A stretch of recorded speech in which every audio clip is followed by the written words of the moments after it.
नमो सिद्धाणं नमो आयर्याणं नमो उवज्जायाणं नमो लोये सवसाहु।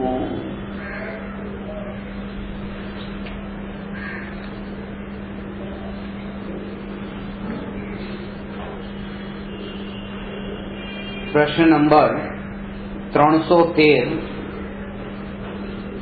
सप्तभंगी नय एटले शुं? प्रमाण सप्तभंगी तथा नय सप्तभंगी नु स्वरूप विस्तार पूर्वक समझावो।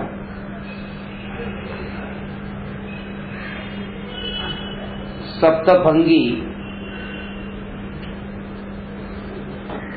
नो अर्थ छे सात भेद અને નયનો અર્થ છે જાણવું।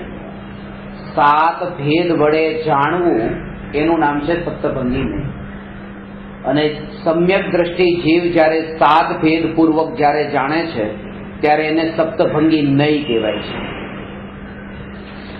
પ્રમાણ, નય અને નિક્ષેપ આ ત્રણ વિષયોનું વર્ણન તત્વાર્થ સૂત્રના પહેલા અધ્યાયમાં વિસ્તારપૂર્વક સમજાવ્યું છે। પ્રમાણ એટલે વસ્તુના સર્વ અંશને જાણનારું જ્ઞાન। નય વસ્તુના એક અંશને જાણનારું જ્ઞાન। આમાં બે વાત છે। એક તો એ કે વસ્તુ જે છે એ વસ્તુનો એક અંશ અને એ અંશને જાણનારું જ્ઞાન એ નહીં કહેવાય। અને બીજું એ છે કે જ્ઞાનનો જે અંશ છે એને નહીં કીધો। કેમ? તો કહે છે કે વસ્તુ જે છે એ વસ્તુનો અંશ, તો વસ્તુ પૂરેપૂરી છે એને જાણનારું જો પ્રમાણ છે તો વસ્તુના એક અંશને જાણવા વાળું જે જ્ઞાન છે એ જ્ઞાન પણ જ્ઞાનનો અંશ થયો ને। સામેની તરફથી જોઈએ તો વસ્તુ અને વસ્તુનો અંશ, અને આ બાજુથી જોઈએ તો જ્ઞાન અને જ્ઞાનનો અંશ। સમજાણું? એટલે વસ્તુના અંશને જાણવા વાળું જ્ઞાન કો અથવા તો વસ્તુને જાણવા વાળો જે જ્ઞાનનો અંશ કો, એ બેનો એક જ અર્થ છે।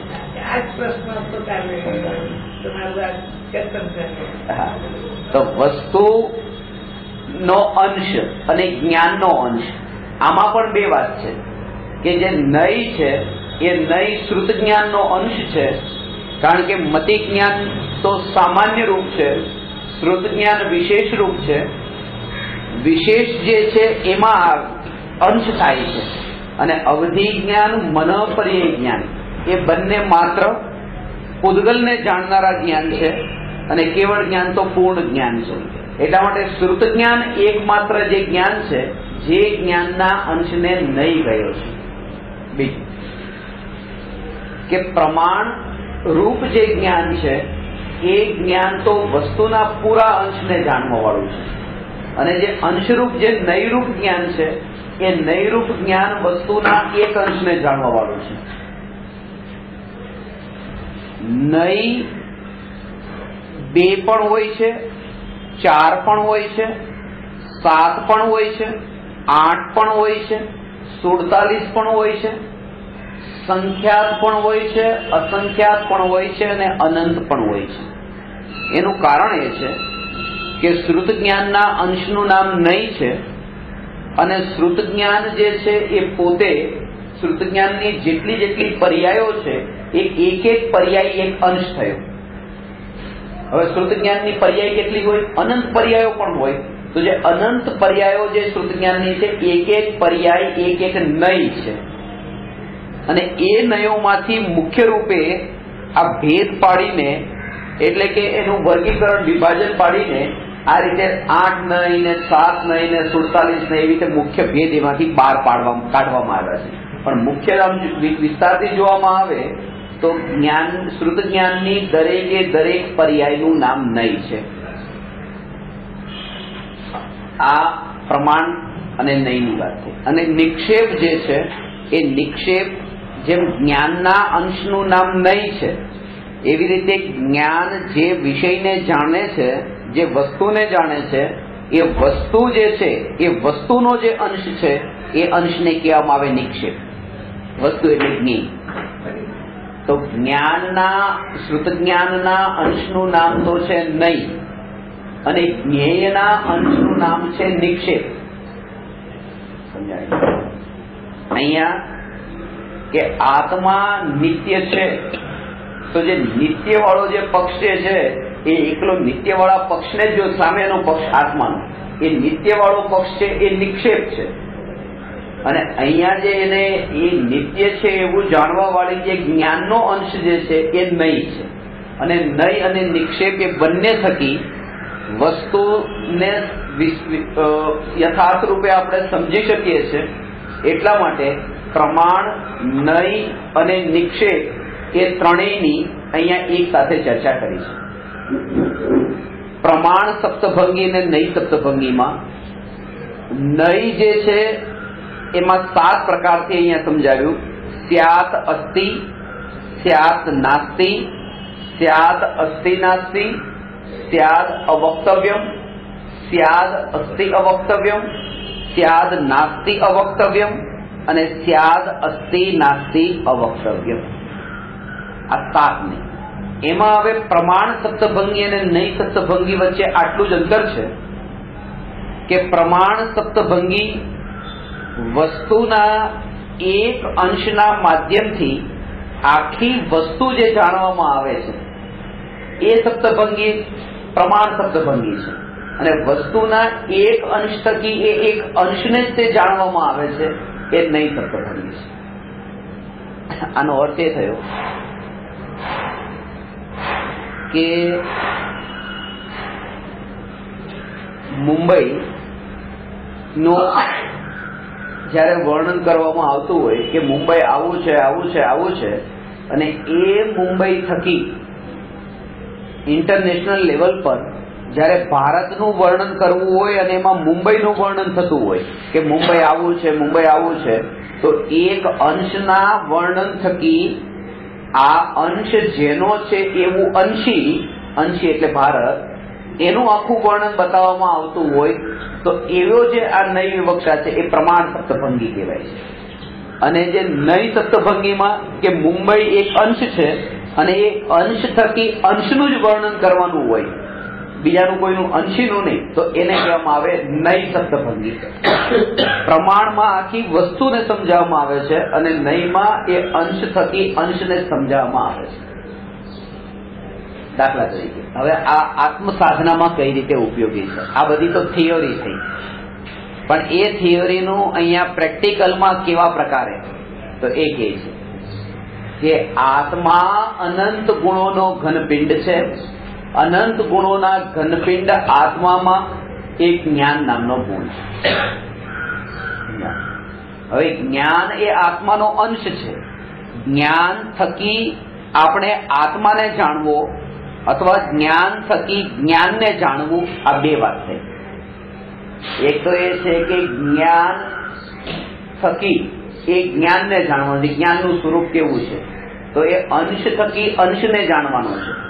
અને વર્ણન કરવામાં આવ્યું છે જ્ઞાનનું, અને એમાં બતાવવામાં આવે છે કે આ જે જ્ઞાન છે એ જ્ઞાન જ જ્ઞાયક છે. તો એ અંશ થકી અંશીને જ્યાં બતાવવામાં આવે છે એ પ્રમાણ સપ્તભંગી છે. અને આ 7 ભેદ થકી રીતે, અને એમાં આત્મા સ્વપણે છે અને પરપણે નથી, એવી જે દ્રષ્ટિ એ અનેકાંત દ્રષ્ટિ છે. છેલ્લા વ્યાખ્યાનમાં એ ચર્ચા કરી હતી કે આત્મા સ્વપણે છે અને પરપણે નથી. જે જીવને આત્માનો અનુભવ હોય એ જીવને આત્માની અસ્થિનો સ્વરૂપ તો પૂરેપૂરું ખબર હોય કે આત્મા સ્વપણે છે, પણ જો પરપણે નથી એવું ખબર ન હોય એમ નથી. એની પણ એટલી જ ખબર છે, એટલું જ જ્ઞાન છે જેટલું અસ્થિનું જ્ઞાન છે. એટલા માટે એમ કહેવાય છે કે જે એક આત્માને જાણે છે આખા જગતને જાણે છે. આખા જગતને કઈ અપેક્ષાએ જાણે છે, તો કે આ અપેક્ષાએ, એ અસ્થિ સ્વ અપેક્ષાએ તો એ અસ્થિ રૂપ છે. આત્મા સ્વપણે તો છે અને પરપણે નથી. તો પરપણે નથી એમાં આખું જગત આવી ગયું, એમાં આખું જગત આવી ગયું. અને દરેક સમયની એ જાગૃતિ વર્તે. હવે સાધનાની અભ્યાસની ભૂમિકામાં આ સ્વપણે છે અને પરપણે નથી એવી ભેદ જ્ઞાન રૂપ જાગૃતિ કેવી રીતે આપણા દૈનિક જીવનમાં કેવી રીતે રહી? આ શાસ્ત્રના શબ્દ છે. આ શબ્દને તમે બિલકુલ ભાષા સાથે વ્યાખ્યા કરીને લખી લેશો, બાયાટ કરી લેશો, આ બધું આજ સુધી કર્યું છે. પણ આ લખાણમાં આપણી આત્માની સાધના શું એ ખાસ પહેલા સમજવાનું છે. અને જો એ આપણે નથી સમજતા તો અનેક શાસ્ત્રોનો અભ્યાસ કરીને પણ આપણે ફોતરાને જ ખાંડીએ છીએ, અનાજના દાણાને છોડી દઈએ છીએ. એટલા માટે કીધું કે શાસ્ત્ર છે એ માર્ગ છે, માર્ગ છે. અને માર્ગ મારા માટે છે, હું માર્ગ માટે નથી. મને માર્ગનો રસ ન હોવો જોઈએ, મને સાધ્યનો રસ હોવો જોઈએ, લક્ષ્યનો રસ હોવો જોઈએ. જો માર્ગમાં રસ પડ્યો તો 5 રસ્તા છે. એક રસ્તા પર ફૂલ પણ પાથર્યા છે, એક પર કાંટા પણ છે, કંકણ પણ છે. આવા રસ્તામાં ઘણી જગ્યાએ અલગ અલગ પ્રકારના રસ્તા છે. જેને રસ્તામાં રસ પડે છે એ આ ફૂલવાળા રસ્તાને પસંદ કરે છે, પણ એ રસ્તો ક્યાંય લઈને નથી જતો. એટલા માટે માર્ગને પસંદ નથી કરવાનો, લક્ષ્યને પસંદ કરવાનું છે. અને એ લક્ષ્ય સુધી જે માર્ગ પણ લઈને જતો હોય એ માર્ગ મને મંજૂર છે. આપણે શાસ્ત્રોના શબ્દોને પકડીએ છીએ કે મને આ જ જોઈએ, બીજું કઈ ન જોઈએ. પણ એ વિચાર નથી કરતા કે એ શબ્દને પકડવા વાળો જે માર્ગ પકડ્યો છે એ માર્ગનો અંત શું છે? લક્ષ્યની પ્રાપ્તિ ત્યાં થાય છે કે નથી થતી? ત્યાં કઈ નથી, ત્યાં માત્ર પોતરા ખંડાય છે. અને એટલા માટે તે 11 અંગ 9 પૂર્વના જ્ઞાન સાથે જે દ્રવ્યલિંગી મુનિ પહેલા ગુણસ્થાન વર્તી ત્યાં સુધી પહોંચે છે, એ 11 અંગ અને 9 પૂર્વનું વર્ણન જયારે 12 અંગનું વર્ણન આવશે ને, જયારે તમે એને સાંભળશો ત્યારે તમે પોતે, આ તો સામાન્ય રૂપે કે આ પહેલું અંગ, પછી આ અંગનું પૂર્વાંગ ને એ રીતે 12 અંગ, પૂર્વ, પૂર્વાંગ, એના ભેદ પ્રભેદ, કેટલા લાખ શ્લોક પ્રમાણ એ અંગ અને પૂર્વાંગનું સ્વરૂપ છે, એ બધું જયારે વિસ્તારથી સમજ્યું હોય ત્યારે એની બરાબરીમાં તો આ જે સમયસાર છે એ સમયસાર તો કઈ નથી. પણ ખાસ વાત એ છે કે આટલા શાસ્ત્રોનું અધ્યયન કરી લીધા પછી પણ એ દ્રવ્યલિંગી મુનિ આત્માને અનુભવતા નથી. કેમ નથી? આત્માની અનુભૂતિ નથી થતી એને. કારણ એ છે કારણ કે આ ફોતરા ખાંડવામાં પડ્યા હતા, અનાજના દાણા એક બાજુ રહી ગયા હતા. એટલા માટે નિરાશ થવાની કોઈ જરૂર નથી જો યાદ નથી રહેતું તો. ભૂલાઈ જતું હોય તો, આ 7 ભેદ યાદ નથી રહેતા તો, 7 ભેદ ન સમજાતા હોય તો પણ માત્ર એટલું સમજાય કે સ્વ પડે છે, પર પડે નથી. આગળ બધું સમજાતું જશે. સ્વ પડે છે અને પર પડે નથી. આનો અર્થ એમ નથી કે આત્મા પોતા રૂપે તો છે અને આત્મા ટેબલ ખુરશી વગેરે રૂપે નથી, ઘર પુત્ર દુકાન વગેરે પર રૂપે નથી, એમ એનો અર્થ નથી. અર્થ એમ છે કે આત્મા આ પોતે જ્ઞાન, આ પોતે જે વેદન અંદરમાં થાય એ જ્ઞાન રૂપે તો છે. પણ એ જ્ઞાનમાં દરેક સમયે જે જણાતા રાગાદી વિકલ્પ જે પર છે એ પર પણ નથી. કારણ કે રાગાદી વિકલ્પ જળ છે, ભેદ જ્ઞાન અંદરમાં થાય છે, ભેદ જ્ઞાન બહાર ટેબલ ખુરશીમાં નહીં. દરેક સમયે જે વિકલ્પ ઉત્પન્ન થાય એ વિકલ્પથી ભેદ જ્ઞાન વર્તે, અને એ ભેદ જ્ઞાનની જેટલી જાગૃતિ વર્તે એટલું આ બહારનું વિસ્મરણ થતું જાય છે. આ જેટલી અંતરની જાગૃતિ, એટલા માટે શાસ્ત્રોમાં એ વાત બતાવી કે તમે ક્રોધનો ભાવ હોય તો પણ એમાં ભેદ જ્ઞાન પૂર્વક કે આત્મા આ જ્ઞાન પણ છે, જેમાં ક્રોધ જણાયો છે, આ ક્રોધનો ભાવ જે ઉત્પન્ન થયો, જે જ્ઞાનમાં એ ક્રોધ જણાયો છે, આ જ્ઞાન તો પોતાનો ભાગ, અને આ ક્રોધ એ પરનો અંશ. આત્મા સ્વપણે છે અને પરપણે નથી. એક પણ વિકલ્પપણે આત્મા નથી. આખા જગતને જાણ્યું એનો અર્થ શું છે? કે એક આત્માને જાણતા આખું જગત જણાયું એનો અર્થ શું છે? એનો અર્થ એ છે કે એક જ્ઞાનને જાણતા જેટલા પણ વિકલ્પો છે એ વિકલ્પ બધાને જાણી લીધા કે આ બધા વિકલ્પનું સ્વરૂપ જડ છે. એ ઔદયિક ભાવને સમજી લીધા. કે આ ઔદયિક ભાવ છે એ ઔદયિક ભાવ જળ છે, અને ઔદયિક ભાવ જળ છે ને જળ પણ આત્મા નથી. એ સમયે જાગૃતિ એ રહી. એક સમય માટે પણ જ્યાં નિરાશ થયા કે સાધનામાં ડગી જવાય છે, હજી ચિત્ત એકાગ્ર રહેતું નથી. આમ થોડો ટાઈમ માટે રહે છે, પણ પછી આગળ જતા પછી ભૂલાઈ જાય છે. પાછું 2 કલાક પછી યાદ આવે છે કે હું આત્મા, આ જ્ઞાન જણાયું, પણ વચ્ચે પાછું 2 કલાક સુધી ક્રોધ ને માન માયા લોભ જ જણાતા હોય છે, જ્ઞાન નથી જણાતું. પાછું જ્ઞાન જણાય એવું લાગે છે. તો આ વખતે શું કરવું કે જ્યારે પણ એવો વિકલ્પ થયો, આ વિકલ્પ ત્યાં સુધી ઉત્પન્ન થતો રહેશે જ્યાં સુધી આ પ્રકારે ભેદ જ્ઞાન નહીં થાય. કેવા પ્રકારે? કે જેવો એ વિકલ્પ ઉત્પન્ન થયો કે આ 2 કલાક સુધી તો રહ્યું નથી રહેતું, અને પાછું પળ 2 પળ માટે રહે છે, તો પળ 2 પળ માટે રહે છે પછી નથી રહેતું, એ સમયે ત્યાં જાગૃતિ રહી.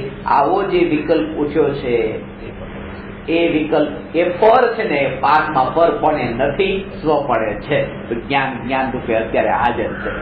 આ સંસ્કાર અંદરમાં વણાતો હોય છે. આ એ સમયે ખ્યાલમાં ન આવે. આપણે જે દશાને જોઈએ છે એ મહાવીર ભગવાનની પરિપૂર્ણ દશાને જોઈએ છે. મહાવીર ભગવાનના છેલ્લા ડગલાને જોઈએ છે. પહેલું ડગલું આજ સુધી કોઈ જોતું નથી, અને બધાની દ્રષ્ટિ એ જ છે કે મંદિરમાં દર્શન કરવા જશે, મહાવીર ભગવાનને જોવે છે, એ છેલ્લા ડગલાને જોવે છે કે આ છેલ્લું ડગલું ભગવાને માંડ્યું ત્યારે આ સ્થિતિ હતી બસ. પણ એ ડગલાથી મારે કંઈ લાગતું વળગતું નથી, કંઈ લાગતું વળગતું નથી.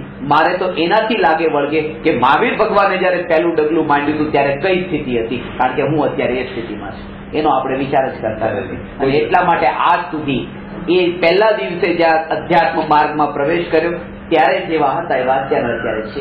કારણ કે ત્યાંનું આપણને દેખાય છે જે છેલ્લું ડગલું હતું, એ ડગલું આપણે અત્યારે આવતું જ નથી. પહેલું ડગલું તો એ કે જેવો વિકલ્પ ઉત્પન્ન થયો એ ત્યાં ભેદ જ્ઞાન કે યાદ નથી રહ્યું, જાગૃતિ નથી રહેતી. એ જાગૃતિ નથી રહેતી એ સમયે તમે શું ભૂલ કરી? ભૂતકાળમાં ભર જોવાનીમાં ભોગવેલા ભોગોને યાદ કર્યા કે અરે મેં તો બહુ ભોગ ભોગવ્યા, બહુ સંસાર ભોગવ્યો, બધો વ્યર્થમાં. શરીરની શક્તિને બધી એવા માર્ગમાં વેડફી નાખી. ત્યારે આ અધ્યાત્મ મળ્યું હોત તો શક્તિ બધી આના પાછળ ખર્ચે. આ જેમ કહેવાય કે જે વ્યક્તિ કે ભૂતકાળમાં રસગુલ્લા ખાધા, બહુ મજા આવી હતી, એ જેને વાગોળી રહી છે એવી જ રીતે આ ભૂતકાળને વાગોળે છે કે આ ન કર્યું તો સારું હતું, શક્તિ વેડફી ન હોત તો સારું હતું. આવો જે વિચાર કરે છે એ પણ વાગોળે છે ભૂતકાળને, બીજું કઈ નથી કરતું. એ માણસ ભૂતકાળને વાગોળે છે. અને એવી જ રીતે જે વ્યક્તિ એમ કહે છે કે 2 કલાક સુધી ચિંતન ન રહ્યું, પાછું વચ્ચે રહે છે, પાછું નથી રહેતું, એ પણ ભૂતકાળને વાગોળે છે. એ વાગોળે છે. કારણ કે એટલા માટે વાગોળે છે કે વર્તમાનમાં જ્યારે એ વાગોળે છે ભૂતકાળને, એ જ સમયે વર્તમાનમાં જ્ઞાન તો પ્રત્યક્ષ હાજર છે. એ હાજરને ઉપર નજર ન કરીને જે ગેરહાજર એવા જે ભૂતકાળના વિકલ્પો એના અંદર પાછો ફસાય છે. એમાં સાધના એની અધૂરી રહી છે. પહેલું ડગલું મહાવીર ભગવાને જયારે માંડ્યું હતું ત્યારે કેવી રીતે માંડ્યું હતું? આ ભેદ જ્ઞાનના બળથી માંડ્યું હતું. પહેલું ડગલું સમ્યક દર્શન નતું મહાવીર ભગવાન.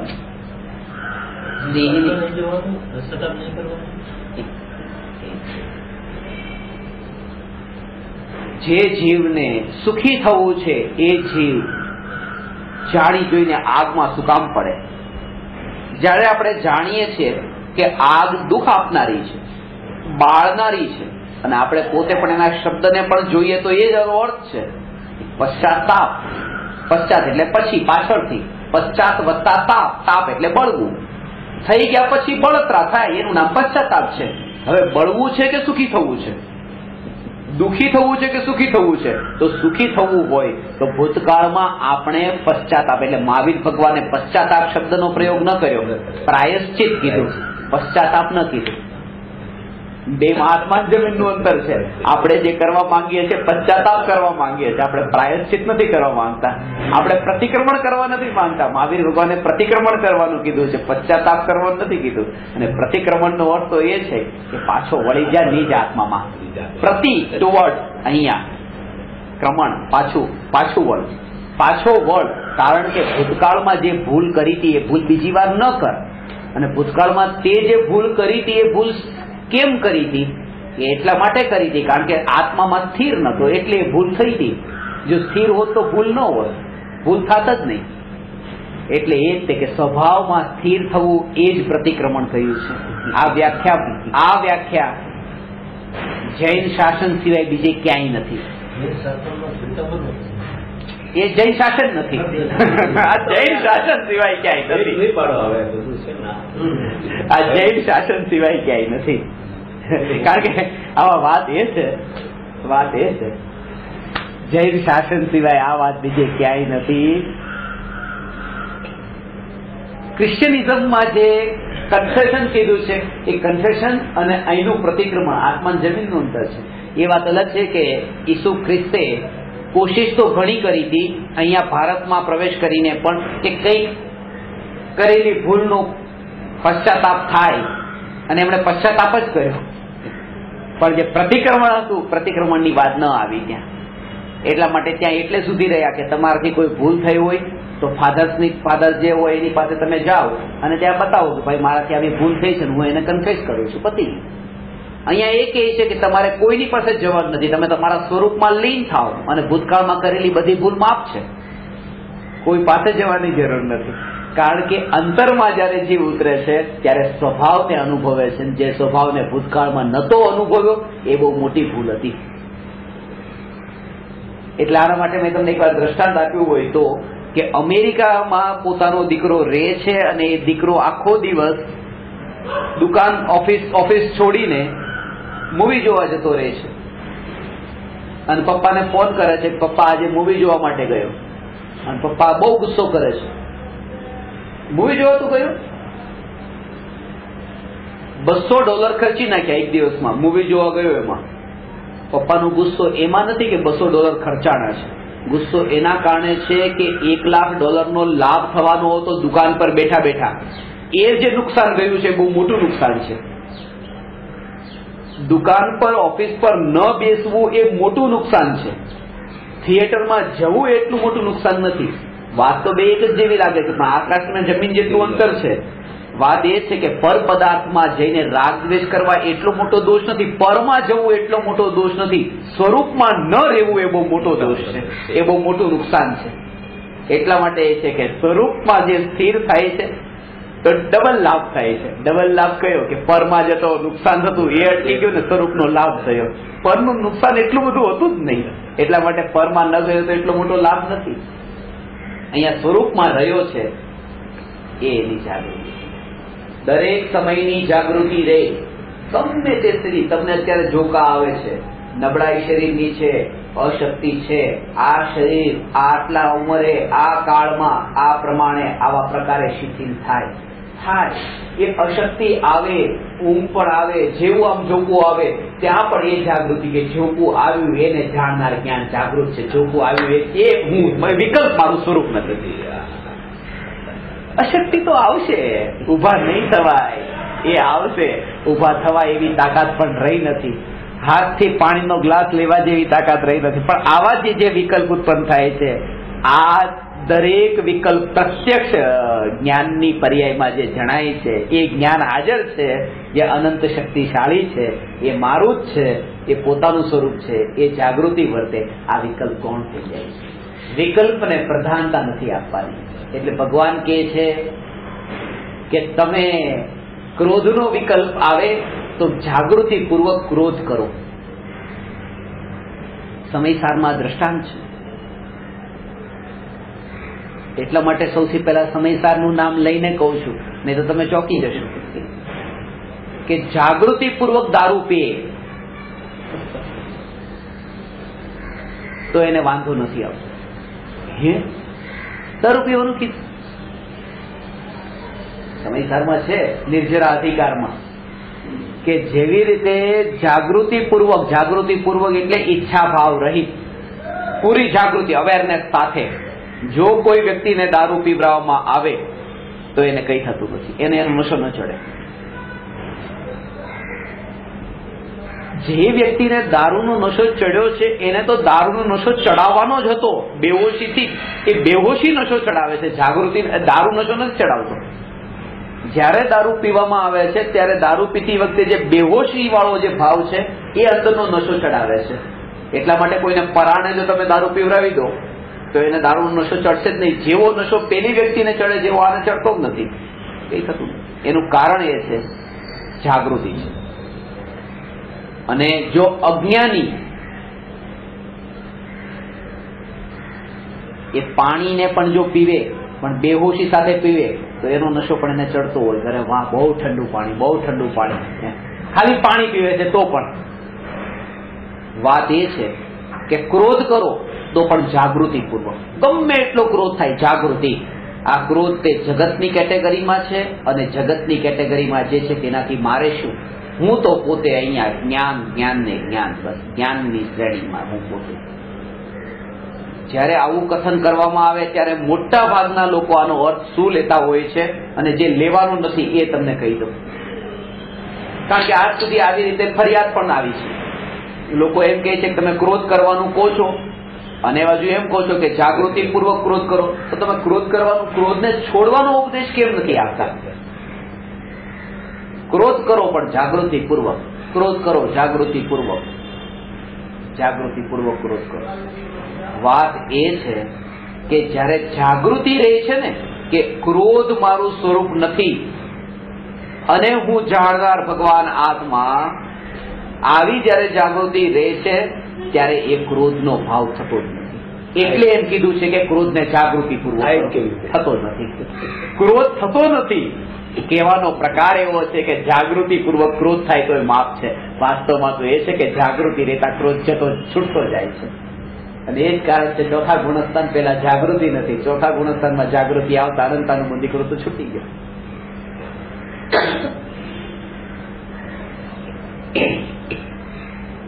આ ક્રોધાદિ વિકલ્પો જે છે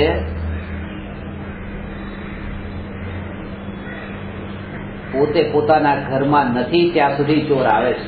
પોતે પોતાના ઘરમાં જેવો સ્થિત થયો ત્યાં એ સંબંધી એટલી અરુચિનો ભાવ હોય. આ અરુચિ શબ્દનો ખાસ પ્રયોગ કર્યો છે.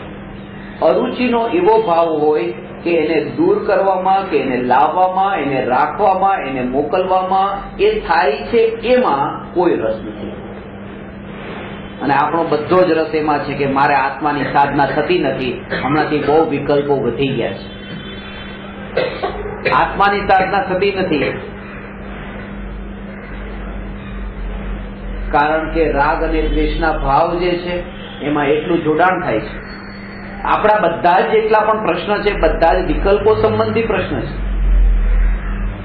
આ રુચિ છે વિકલ્પની. અરુચિનો મતલબ કે હવે પ્રશ્ન એના માટે નથી થતો કે તમે મને બતાવો કે આ વિકલ્પો જડ મૂળથી કેમ છૂટે, કારણ કે એ બધાના વિસ્તારમાં જવાનો અત્યારે સમય નથી. આયુષ્ય એટલું બાકી નથી, ક્ષયોક્ષમ જ્ઞાનનો ઉઘાડ એટલો નથી, અને તત્વની રુચિ અત્યારે જીવને એટલી નથી કે બધી ડિટેલમાં જાય, એના વિસ્તારમાં જાય. એટલા માટે અત્યારે દરેક સમયે જાગૃતિ વર્તે. કોઈ પણ પ્રકારના વિકલ્પની ઉત્પત્તિના કાળે એ વિકલ્પનો રસ મને વધારે છે કે જ્ઞાયકનો રસ વધારે છે? વિકલ્પ ઉત્પન્ન થયો તો વિકલ્પ કેમ થયો એવો જે પ્રશ્ન છે એ વિકલ્પની રુચિને બતાવવા વાળો છે. મહાવીર ભગવાનનું પહેલું ડગલું એ નતું. આમ આખા દિવસ કાળ દરમિયાન તો વિકલ્પો કર્યા, અને જેને પ્રતિક્રમણ કહ્યું એ પ્રતિક્રમણમાં પણ વિકલ્પ સિવાય બીજું કઈ ન કર્યું. પ્રતિક્રમણ પણ પાછું એને જ કીધું જે વિકલ્પ છે. આમ કરો ને આમ કરો ને આમ કરો ને આમ કરો. એટલા માટે એ છે કે નિર્વિકલ્પ. બાળક જયારે પહેલું ડગલું માંડે છે અને ત્યારે એ પડી જાય છે, ચાલતા ચાલતા પડે છે, અને બીજા મોટા ને દેખીને એ જો એમ લાગે કે આટલા મોટા લોકો તો છે કેટલા બરાબર ચાલે છે અને હું તો ચાલી નથી શકતો, તો એ ક્યારેય નહીં ચાલી શકે જો આ વિકલ્પમાં એ પડે તો. એ જેવો પડે છે તરત જ પછી પાછો 4 હાથે 2 હાથ આગળ પગે એ રીતે 4 પગે 4 પગથી ચાલે છે, પણ એ વિકલ્પ પાછો છોડી દે છે જેને જે રીતે હોય હું પાછો ચાલુ સતત ચાલે છે. ત્યાં પરથી દ્રષ્ટિ હટી જાય છે. આ પરથી દ્રષ્ટિ હટી જાય છે. એટલા માટે એ કીધું કે અનંત સિદ્ધ પરમાત્મા જે પૂર્ણતાને પામ્યા છે, એ પૂર્ણતાને પામ્યા છે એના ઉપરથી પણ દ્રષ્ટિ હટે, એના પરથી દ્રષ્ટિ હટે. અહીંયા અંતરનો એક જ પુરુષાર્થ ચાલુ રહે, ન્યાય છે. આજ સુધી જે સાધના, એ સાધનામાં આ વાત ક્યાંય આવી નહીં. એક જ વાત આવી કે પર પરમાત્મા તો ત્યાં વચ્ચે ઉભા જ રહ્યા. સાધના ના પહેલા સ્ટેજ થી લઈને છેલ્લા સ્ટેજ સુધી અજ્ઞાનીને આજ સુધી પરમાત્મા તો વચ્ચે જ રહ્યા. પરમાત્માની સાક્ષી વગર સાધના થાય કેમ?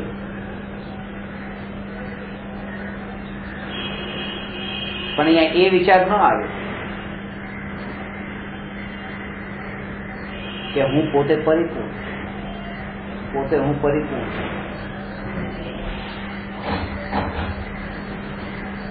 વિચાર છે પરિપૂર્ણ એનાથી ભાગો કરેલા છે એ કઈ રીતે કોઈ કર્યા નતા, એ માનેલા હતા. માનેલા હતા. સ્વભાવની નજીક જઈને જ્યાં જોવે છે ત્યાં આવું કઈ નથી, અને એ સ્વભાવને એ પોતાનું સ્વરૂપ માને છે. સમજાણી વાત? હું માંગીલાલજી છું એવું જો તમે માન્યું તો વાત બાકી છે કે ભૂતકાળમાં કર્યા હતા, અને ભૂતકાળમાં સંસાર માંડ્યો તો, લગ્ન કર્યા હતા, છોકરા થયા હતા, બધો ભૂતકાળનો ઇતિહાસ. આ બધી વાત હકીકત છે. ક્યાં સુધી? કે જો માંગીલાલજી પોતાને માન્યું ત્યાં સુધી. પણ હું આત્મા છું તો આત્મા શબ્દ અંદરમાં પડતા તે આત્મા કે જે જાણનાર છે, જે જાણવા સિવાય બીજું કઈ કરતો નથી, તો તરત પછી આ બધું જ તે ઇતિહાસ આખો ભૂતકાળનો છે એના ઉપર ચોકડી લાગી જાય છે કે એવો મારો ઇતિહાસ નથી. એમાં આ વાત પણ આવી જશે. લગ્ન ને, છોકરાને, સંસારને, પરિવારને, એ તો બધું નથી, પણ એના જે વિકલ્પો હતા એ વિકલ્પો પણ પછી એ સ્વભાવમાં ક્યાંય નથી. એ સ્વભાવમાં ક્યાંય નથી.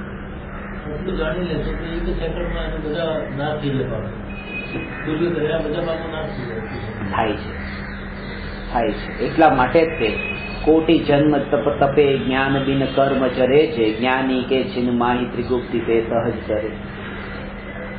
કરોડો ભવ સુધી જે કર્મ ને કાપવાની વિધિ બતાવી, અને અજ્ઞાની આજ સુધી જે વ્રત તપ અંગીકાર કર્યા,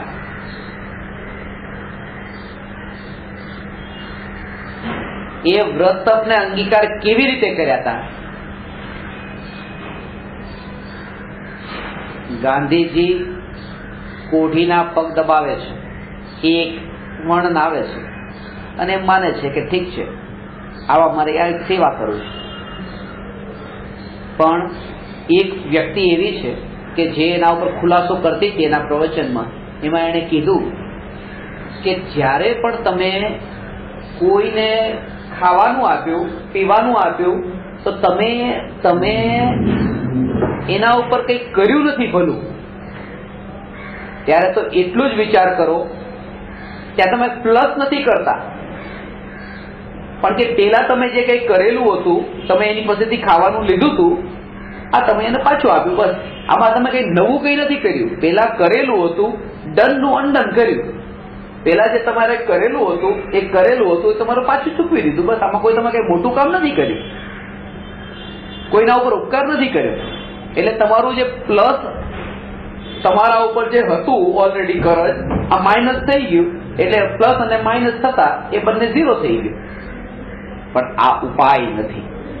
હવે આ વાત સમજી, આ ઉપાય નથી. એટલા માટે કે ભાઈ દરેક સમયે આમાં જો એ પડ્યો રહે છે કે લાવ હું કોઈની સેવા કરું, કોઈની ભક્તિ કરું, અને આ જ વિકલ્પમાં પડ્યો રહે કે ભાઈ કોઈએ મારા માટે આ કર્યું હતું.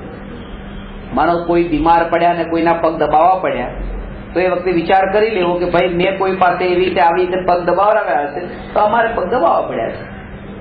આ માથેનું કરજ ઉતરી ગયું. કરજ ઉતરી ગયું એટલે કર્મની નિર્જરા થઈ. આવી નિર્જરા તો કરોડો ભવમાં આપણે કરી છે. આ કરી છે. આ તો બહુ દૂરની વાત છે કે કોઈના પગ દબાવવા મેં પુણ્ય કર્યું, એ તો બહુ દૂરની વાત, એની તો અહીંયા વાત જ નથી.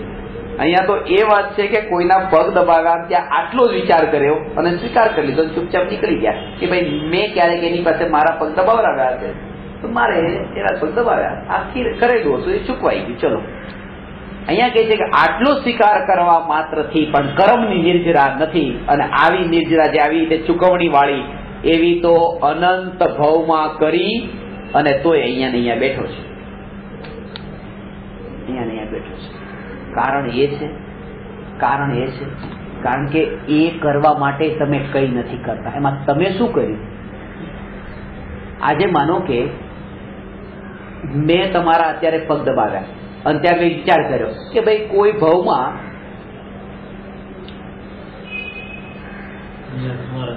બસ મેં એમની પાસે મારા પગ દબાવડાવ્યા હશે એટલા માટે મેં આ પગ દબાવ્યા. એટલે આટલું મેં વિચાર કર્યો એટલે સમાધાન થઈ ગયું કે નહીં? આ જે મને તમને પગ દબાવવાનો ભાવ આવ્યો છે એમાં કોઈ મારો પુરુષાર્થ નથી. મને તમને પગ દબાવવાનો ભાવ આવ્યો છે આમાં પણ પૂર્વના કર્મનો ઉદય છે. આમાં મારું શું છે? કોઈને મેં ખાવાનું આપ્યું તો ક્યારેક બેન પાસે ખાવાનું લીધું હશે પણ મેં ખાવાનું આપી દીધું ને, આના કારણે નિર્જરા થવી જોઈએ, આના કારણે મારો ધર્મ થવો જોઈએ કે નહીં? તમે તો ન ઈચ્છો તો પણ ખાવાનું તમારે આપવાનો વિકલ્પ આવે ને આવે, કારણ કે આવી રીતે ઋણાનુબંધ તો તમે ન ઈચ્છો તોય ચૂકવાય છે. તમારી ઈચ્છા, તમારો અંદરથી ભાવ ન હોય તોય તમારે એ કરવા જવું પડે છે. એટલે આવશે, એમાં પુરુષાર્થ ક્યાં રહ્યો? એમાં પુરુષાર્થ ઘટે નથી થતો. એટલે તમે મને કઈ આપ્યું હતું અને એના બદલા મેં તમને પાછું ચૂક્યું તો પાછું ચૂક્યું એટલે ચલો આ બસ કોઈનું કઈ રાખવું નહીં. જેનું આ મોટા ભાગે જે છે ને આજે લઈને બંધાવ નહીં, આપીને છૂટો, એ આપીને છૂટો એ વખતે આપ્યું ત્યારે એમ માને છે કે ચલો છૂટ્યા અને ધર્મ થઈ ગયો. ખરેખર એની સૂક્ષ્મતા એ છે કે આ આપવાનો પણ જે ભાવ આવ્યો છે, છૂટવાનો ભાવ આવ્યો છે, એ ઔદયિક ભાવ છે. એથી જુદો જે ભગવાન આત્મા હું આવી જાગૃતિ, આનું નામ ધર્મ છે. આ છૂટવાનો ઉપાય છે, ભગવાન આત્મા વગર છૂટવાનો ઉપાય છે કેવી રીતે? આપીને છૂટો એ છૂટવાનો ઉપાય નથી. એ તો તમે ન ઈચ્છો તોય આપવાનું હતું. તમને આપવાનો ભાવ આવે તો કારણ કે લીધું હતું તો લેવાનો સમાવાળા જો ભાવ આવ્યો હતો એ ઉદયથી આવ્યો હતો તો આપવાનો ભાવ પણ ઉદયથી આવવાનો છે.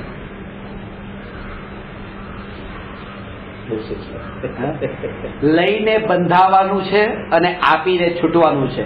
વાત એ છે કે લઈને બંધાય છે જીવ ને આપીને બંધાય છે, કારણ કે લેવાનો ભાવ એ મારો અને આપવાનો ભાવ મારો એમ કરીને બંને પ્રકારના ભાવથી તો બંધાય છે, છૂટો નથી. અને મુનિ આહાર નથી લેતા તો લઈને બંધાણા. વાત એ છે કે આહાર લેવાનો જે વિકલ્પ છે, વિકલ્પ મારું સ્વરૂપ નથી, હું ભગવાન આત્મા, તો લઈને પણ છૂટ્યા છે. અને અજ્ઞાની જે આહાર આપે છે એ આપવા વાળો આપીને બંધાય છે, કારણ કે ભાવ મારો એમ માને છે. સારો ભાવ આવે, આહાર દાનનો ભાવ આવ્યો. આનાથી ઊંચો ભાવ કયો? તો આહાર દાનનો જે વિકલ્પ છે એ વિકલ્પ જો અજ્ઞાનીને આવે છે તો અજ્ઞાની પણ એ આપીને પણ બંધાયો છે. સમજાની વાત? આના ઉપર બધામાં સમજી લેવું. કોઈ પણ વસ્તુ તમે કોઈને આપી તો આપવાનો ભાવ પણ આવ્યો, આ છૂટવાનો ઉપાય નથી. અને લીધી, લેવાનો ભાવ આવ્યો, આ બંધાવાનું કારણ નથી. વાત એ છે કે આપવા લેવાના જે વિકલ્પ છે એને સાક્ષાત જાણે કે આમાં મારું કઈ નથી, આ ઉદયગત ભાવ છે, આમાં મારું કઈ છે જ નહીં, આમાં મારું ચાલતું જ નથી, આમાં મારું ચાલે જ નહીં. ઉદયગત ભાવ છે. હું ભગવાન આત્મા, જેમાં આજ સુધી કોઈ ભાવ થયો નથી, થવાનો નથી, થતો નથી.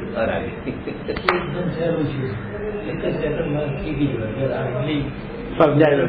પણ આ છે ને ડગલું અત્યારે માણસોને જરૂર આ રીતે નિરાશ થવાની જરૂર નથી. ક્યારેય પણ નિરાશ નહીં થતા કે આ કેમ અમારી સાધના નથી થતી. કઈ વાંધો નહીં, આનું નાનું અંદરમાં મંથન ચાલતું રહે, નિરાશ ન થાય. ટ્રેક આનો આજ રહે, પહેલો ઘોડો સીધો મુકાય, બસ આગળ બધું બરાબર કામ પતે છે. આ તો સર દરેક વાત શાબાશ, કઈ વાંધો કાલે શીખશે, આજે ને કાલે શીખશે. કારણ એ છે, કારણ કે જે ભાવથી તમે અત્યારે ચિંતિત છો એ ભાવ અદૈક ભાવ બધી ચિંતા થઈ ગઈ. અનંત કાળ સુધીની ચિંતા મટી ગઈ, કારણ કે અનંત કાળ સુધી જે કઈ પણ છે એ બધા ભાવ ઔદૈક ભાવ, અને અનંત કાળ સુધી ન્યાયક ભાવ તો જુદો રહેવા વાળો ભગવાન આત્મા હું. કર્મના ઉદયના નિમિત્તથી થવા વાળા ભાવ, જેમાં મારું કઈ ન હોય, જેવી રીતે હાથ તૂટ્યો, પગ તૂટ્યો, પડી ગયા, ઠેસ લાગી, કાંટો વાગ્યો, આ બધું જે થયું એ કોઈ કર્મ ના એવા ઉદય આવ્યા કે આવું થયું. એવી રીતે જેટલા પણ ભાવ આવ્યા લેવાના ને આપવાના, એ બધા તો ઉદયથી આવ્યા છે. આટલી સૂક્ષ્મતા તમે જો વિચાર કરજો કે જે આપીને છૂટો જયારે કહેવામાં આવ્યું, ત્યારે આપીને આવતો હોય ત્યારે તો એમ લાગે કે હું કેટલો છૂટી ગયો, પણ એ કેટલો છૂટ્યો નથી. પેલા આટલા વિકલ્પોથી બંધાયેલો નતો, વધારે બંધાયો, નવા થઈ ગયા. વિકલ્પ નવા થયા, વિકલ્પ નવા થયા, સ્ટેપ વધી ગયા. એક સ્ટેપ વધ્યું ને, રોજ વધે છે. ખરેખર દરેક લેક્ચરમાં કઈ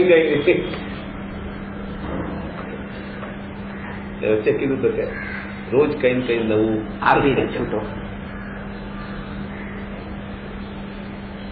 આ શબ્દને તો આપણે પકડી લઈએ છીએ, એટલા માટે મેં આ વાત કરી. સપ્તભંગીમાં શબ્દને નહીં પકડતા, અને તમે જો શાસ્ત્ર વાંચો સપ્તભંગીમાં આવું આવશે જ નહીં કે તમારે આનો અર્થ આ સમજવાનો છે. એ જે વાત આવી આવું ક્યાં લખ્યું છે? આવું અહીંયા લખ્યું છે. દરેક સમયે પ્રેક્ટિકલ જોઈએ, બસ પ્રેક્ટિકલ. આમાં મારું પ્રયોજન શું છે? અને આપણે તો કેટલા આમ તો બરાબર પોતાનું પ્રયોજન તો જાણી શકીએ છીએ, સમજી શકીએ છીએ. કોઈ ગ્રાહક દુકાન પર વસ્તુ લેવા માટે આવે, અને સાડીની દુકાન છે, સાડીના ફોલ પણ વેચાય છે, અને ફોલ વેચાય છે તો ફોલ લેવા માટે આવ્યો, તો એમ નહીં કે આવો આવો બેસો, ઠંડુ પીણું મંગાવીએ, કઈ ચા પાણી મંગાવીએ, આ તો જલભાઈ જાઓ, અને સાડી મોંઘી ખરીદવા આવ્યા, બેસો બેસો બેસો, ખુરશી મૂકશે, આ કરશે તે કરશે. બધી નથી ખબર કે આટલો ખર્ચો શું કામ કરો છો? 25-50-100 રૂપિયાનો. પેલા તો આમ બગાડે, અને મોટો કરોડપતિ હતો, તમારો આની સાથે આટલો નજીકનો સંબંધ હતો, પણ તોય નજીક નો હતો તો એને બગાડ્યો. આની સાથે કોઈ ઓળખાણ નહીં પાડે, કાંઈ નહીં, તો એને બેસાડે છે. કારણ કે આપણે બહુ એક્સપર્ટ છીએ કે પોતાનું પ્રયોજન ક્યાંથી વધારે સધાય છે. તો અહીંયા આપણે એમ કેમ નથી લેતા? શાસ્ત્રને તો ભણી જઈએ છે, પણ પોતાનું પ્રયોજન શું આમાં એનો આપણે વિચાર નથી કરતા. પણ આવું બતાવવા વાળા ગણમાં છે, કરોડોમાં એક ખરેખર આવું બતાવવા વાળા આપણને બતાવવા દેખાય. કરોડો ભાવમાં પણ એક માંડ મળે. સાચી વાત છે. કારણ કે આજ સુધી આપણે કેટલી વાર આવી રીતે ગયા. એટલા માટે આ તો ગુરુદેવનો એવડો ઉપકાર આપણે માનીએ કે આવા ભૂમિ પર આવી ભૂમિને આ કાળમાં જ્યાં આ વિકલ્પ કે લઈને બંધાવીને આપીને છૂટો, આ વ્યાખ્યા ગુરુદેવે કઈક બતાવી. આ વિકલ્પ જે છે, કારણ કે આપો શું આપી દીધું કે બસ અમારો મહેલ, 96,000 રાણીઓ, આ બધું જેટલું હતું બધું છોડ્યું. કે આ બધું છોડ્યું એ વિકલ્પ જે છે, એ વિકલ્પનું એકત્વ નતું. આ છોડવા એ વિકલ્પ જે હતો, વિકલ્પનું એકત્વ નતું. એટલે એ જીવ પોતાના અંતરમાં જ એટલો ડૂબેલો રહે છે કે જેના કારણે એનું ભેદ જ્ઞાન અહીંથી થાય છે ને, અહીંથી નહીં. હું આત્મા છું, ખુરશી મારી નથી. હું આત્મા છું ને પૈસા મારા નથી. હું આત્મા છું ને ઘર મારું નથી. એમ નહીં. અને એમ નહીં, એ અંતરમાં પોતે એટલો, અને જે આટલું થોડુંક છોડ્યું હશે ને એના મોટે તમે વારંવાર સાંભળશો કે ભાઈ લઈને બંધાવને આપીને છોટો, ડગલે પગલે રોજે રોજ ભાઈ લઈને લેવું બંધાવને આપીને છોટું, લઈને બંધાવને આપીને રોજ આમાં અટકેલો હશે. અને જેને આ ભાવથી ભેદ જ્ઞાન છે એને આ બોલવામાં રસ નથી. એ અંદરમાં આ બોલવાના વિકલ્પનો જે ભાવ આવ્યો છે એ ભાવથી પણ જુદો ન્યાયક હાજર છે. જાગૃતિ એના ઉપર છે. જાગૃતિ એના ઉપર છે. વધારે એ બોલે છે જેમાં કઈ છે જ નહીં, જે હજી પામ્યો જ નથી. શેક્સપિયરે કીધું છે સિક્કા હોય છે એ સિક્કા કોઈન્સ ખખડે છે, અવાજ કોઈન્સ કરે છે, નોટો અવાજ નથી કરતી. 1000ની નોટ 500ની નોટ આમ પડી હોય એ અવાજ નહીં કરે, રૂપિયો 2 રૂપિયો અવાજ કરશે. તો વધારે બોલ એ કરે છે જેની વેલ્યુ હજી જે એ લેવલે નથી પહોંચ્યા, જે એ લેવલે પહોંચી ગયા છે એ પછી અવાજ નથી કરતા, બહુ શાંત થઈ ગયા છે.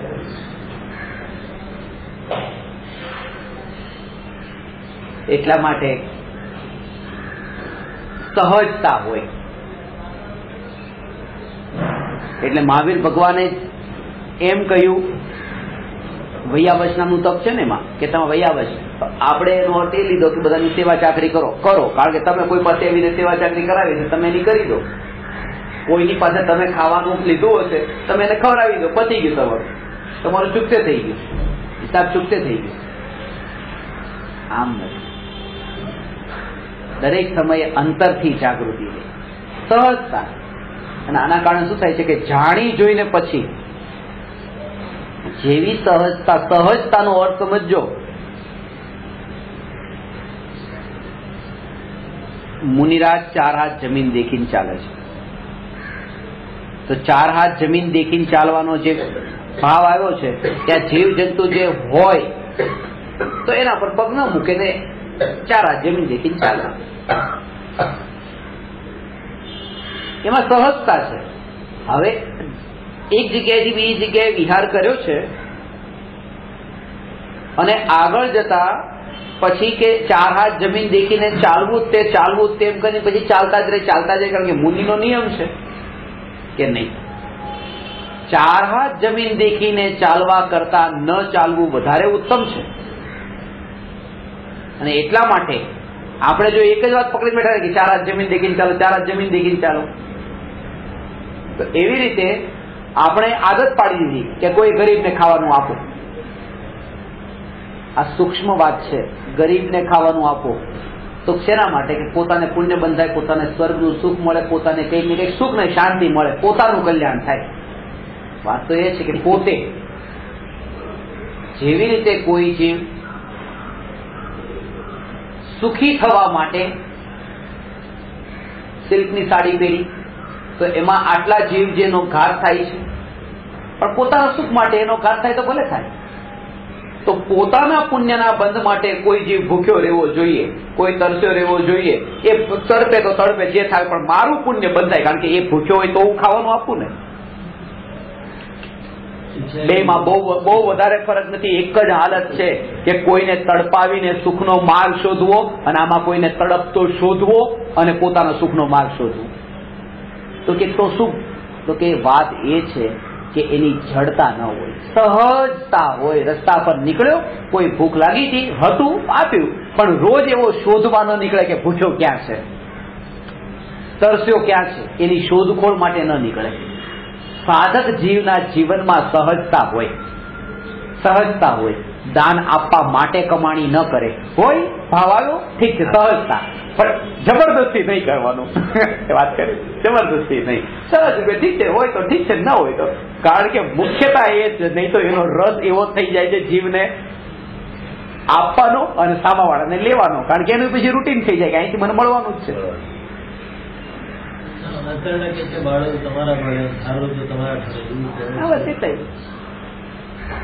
પણ તમારે એના ઠારવા માટે એના બળવા તો જરૂરી છે ને પેલા, એટલે તમે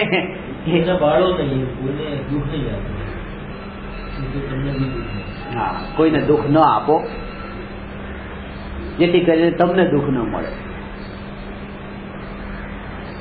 કોઈને દુઃખ આપવું નથી, કોઈને દુઃખ નથી આપવું. આવો જે વિકલ્પ આત્મામાં ઉત્પન્ન થયો એ વિકલ્પને પોતાનું સ્વરૂપ માન્યું.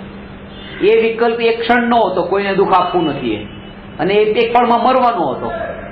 અને એ વિકલ્પમાં એકત્વ કર્યું કે મારે કોઈને દુઃખ આપવું નથી. એ વિકલ્પ વાળો હું, એટલે પોતે ભાવ મરણ કરીને મર્યો, પોતે પોતાને દુઃખ આપવા તૈયાર થયો, પોતે આત્મઘાત કરવા તૈયાર થયો, અને બીજાને મારવાની ના પાડે.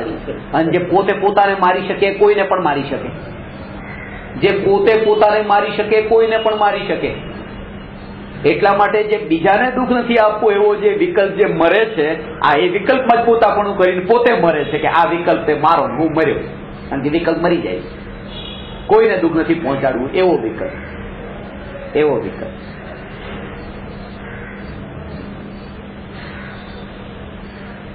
વિકલ્પ મરી જાય એટલે પોતે મરી ગયું. કારણ કે વિકલ્પને પોતાનું સ્વરૂપ માન્યું. ક્રોધ તે હું. હવે ક્રોધ તો ગયો, બસ હવે હું ગયો. કારણ કે હું જ ક્રોધી માને છે, હું જ અભિમાની એમ માને છે, હું જ માયાચારી છું એમ માને છે. અને માયાચારી તો પછી પલટાઈ જાય, ભાવ તો પલટાઈ જાય. દાન આપવાનો ભાવ આવ્યો, મેં દાન આપ્યું, પણ ભાવ તો પલટાઈ જાય છે. દયા પાડવાનો ભાવ આવે છે, પણ ભાવ તો જતો રહે છે. ત્યાં પોતાનું મરણ થાય છે, ભાવ મરણ થાય છે. એ ભાવ મરણનો જીવને વિચાર. વાત એ છે કે આ સાતે સાત ભંગને સમજીને પ્રયોજન પોતાનો નિચોડ ક્યાં, કે પહેલે જ શરૂઆતથી આપણે વાત કરતા હતા કે અસ્થિ ને નાસ્તિ સ્વપણે છે ને પરપણે નથી.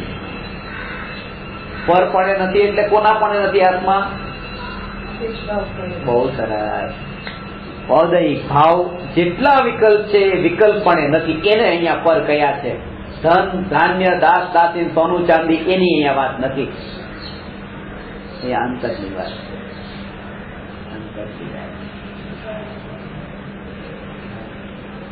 એટલા માટે 28 મૂળગુણ ને પાળવાનો ભાવ જયારે મુનિને આવે છે ત્યારે એ મુનિને એ ભાવમાં પણ આટલું ભેદ જ્ઞાન સહજ વર્તે છે. એ ઔદયિક ભાવ છે, એ પુરુષાર્થ નથી. કયું 28 મૂળગુણ? ભાવલિંગી મુનિના 28 મૂળગુણ. એવા જ તે દ્રવ્યલિંગી મુનિ પહેલા ગુણસ્થાનમાં આવે એ ભાવ. આ સમિતિ ને આ ઇન્દ્રિય વિજય ને આ રીતે બધું, પણ ભેદ જ્ઞાન નહીં એ ભાવથી. એટલા માટે એ જીવ ત્યારે ત્યાં છે.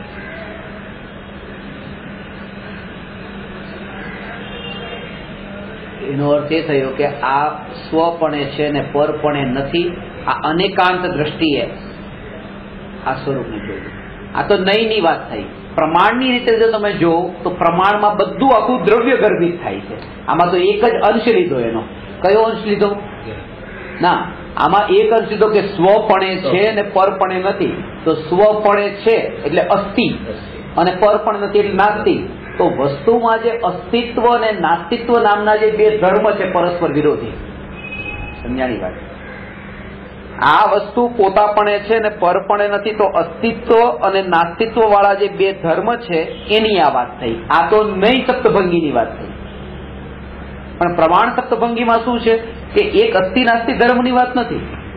એમાં આખી વસ્તુ દ્રવ્ય, ક્ષેત્ર, કાળ અને ભાવ એ તો સ્વચતુષ્ટય રૂપે છે અને પર ચતુષ્ટય રૂપે નથી. આ પ્રમાણની વાત આવે. એમાં આખી વસ્તુ આવે.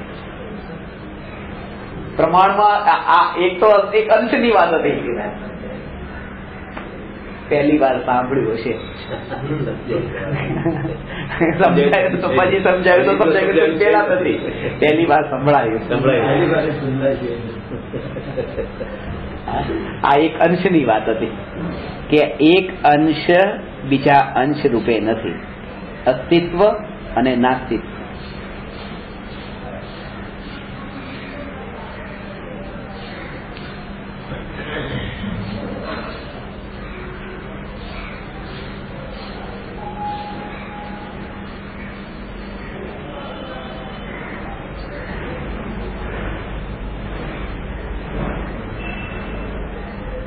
તો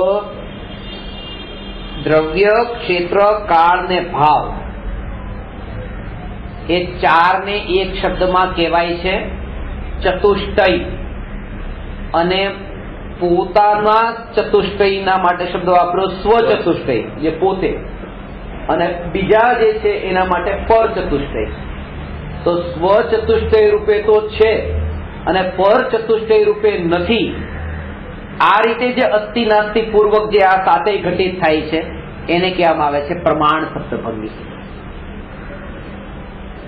એમાં બધું આવી ગયું. આખું દ્રવ્ય આવી ગયું. એ દ્રવ્ય કહેતા તે ભગવાન આત્મા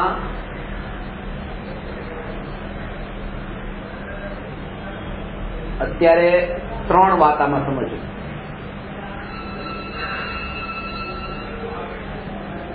હું કોણ છું? તો કે આ શરીરનું જે નામ છે તે હું છું. આ દ્રવ્ય તરીકે આપણે શું માને છે કે આ શરીરનું જે નામ છે તે આ હું છું. ક્ષેત્રમાં શું માને છે કે આટલી દુકાન, આટલું ઘર, આ મકાન, આ મારું ક્ષેત્ર છે. કાળમાં શું માને છે? આ જે સવાર બપોર સાંજમાં આટલા વર્ષનો હું છું, હું 40 વર્ષ, હું 50 વર્ષ, આટલો પોતાનો કાળ માને છે. એની આગળનો વિચાર જ નહીં, પોતાનો કાળ આટલો છે. હમણાં અમે કચ્છમાં હતા તો ત્યાં અમુક ગામમાં ગયા, ત્યાં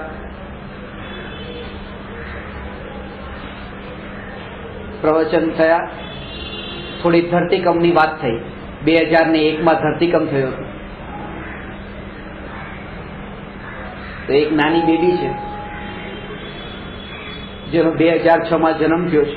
એટલે આ બધી ધરતીકંપની જ વાત કરી કે ધરતીકંપ એટલે શું, કે ધરતીકંપમાં આમ થાય, એમાં અહીંયા આટલા બધા લોકો મરી ગયા હતા ને આ બધું. તો કે હું ક્યાં હતી, એને એવું પૂછ્યું. 2006માં જન્મ થયો છે, હું ક્યાં હતી? કે બેટા તારો જન્મ જ નતો થયો. સારું થયું મારે દુઃખ જ ન ભોગવવું પડ્યું. એનું તો મારે દુઃખ જ ન ભોગવવું પડ્યું. પણ એ 2006 પેલા જ્યાં હતા ત્યારે જે ભાવમાં ત્યાં દુઃખ નતું ભોગવવું પડ્યું. આટલો જ વિચાર કરે છે. કાળ એટલે આ ભાવ પૂરતો જ હું. એની પેલા તો મારે ક્યાં દુઃખ ભોગવવું પડ્યું હતું. હું હોત તો મારે ભોગવવું પડે જ ને.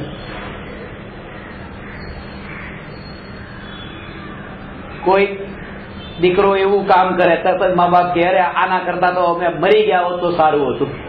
આ જોવું ક્યાં પડ્યું અમારે? જોયું તો દુઃખ થયું ને. અરે ભાઈ, ન જોયું હોત તો પણ જ્યાં હોત ત્યાં આટલા જ દુઃખી હોત. કારણ કે તમે તો એના એ જ હોત ને. તમે ક્યાં બીજા થવાના હતા? ભાવ તો એનો એ જ હતો ને, અંદરનો કસાઈનો ભાવ, વિકલ્પનો ભાવ, સંયોગાધીન દ્રષ્ટિવાળો ભાવ. એટલે કાળની અપેક્ષાએ પોતાનું સ્વરૂપ આપણે આ શરીર એટલું જ માન્યું છે.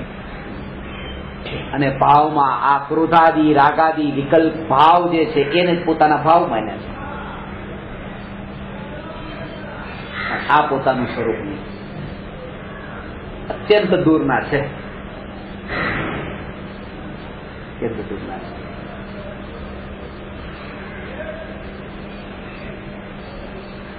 હું કોણ છું? તો કે હું આત્મા છું. અનંત ગુણોનો ઘનપિંડ, અનંત ગુણોનો ઘનપિંડ ભગવાન આત્મા. અસંખ્યાત પ્રદેશી છું. બસ આટલું જ મારું ક્ષેત્ર. અસંખ્યાત પ્રદેશી. હા, અસંખ્યાત પ્રદેશ લોક પ્રમાણ પણ થાય અને તે પ્રમાણ અસંખ્યાત પ્રદેશી છું. ત્રિકાળ છું. ત્રિકાળ છું અને જાણનાર જાણનાર જાણનાર છું. તો પેલા જે વાત કરી એ પર દ્રવ્ય, પર ક્ષેત્ર, પરકાળ ને પરભાવ. આ સ્વદ્રવ્ય, સ્વક્ષેત્ર, સ્વકાળ ને સ્વભાવ.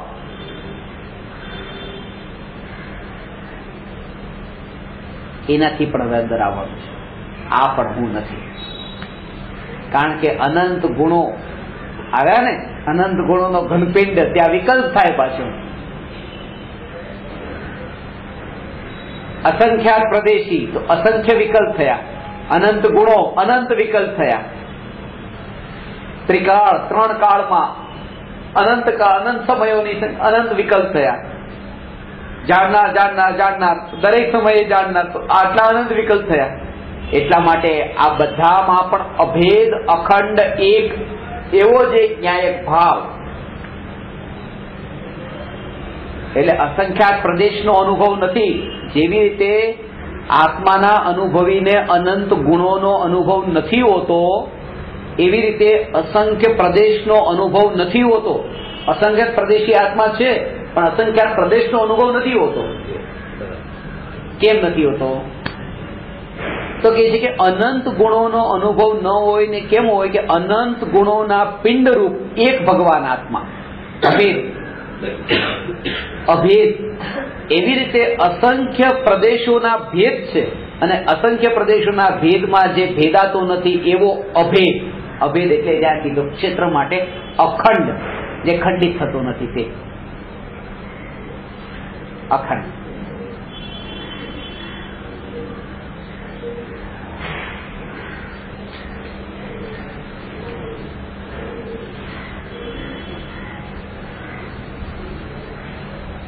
ત્રણેય કાળના ભેદ જેમાં નથી. આ ત્રણ કાળ તો ત્યાં સુધી દેખાય છે. હું ત્રિકાળ, ત્યાં ત્રણ ભેદ પડ્યા ને, અને ત્રણ પડે તો અનંત પણ પડે.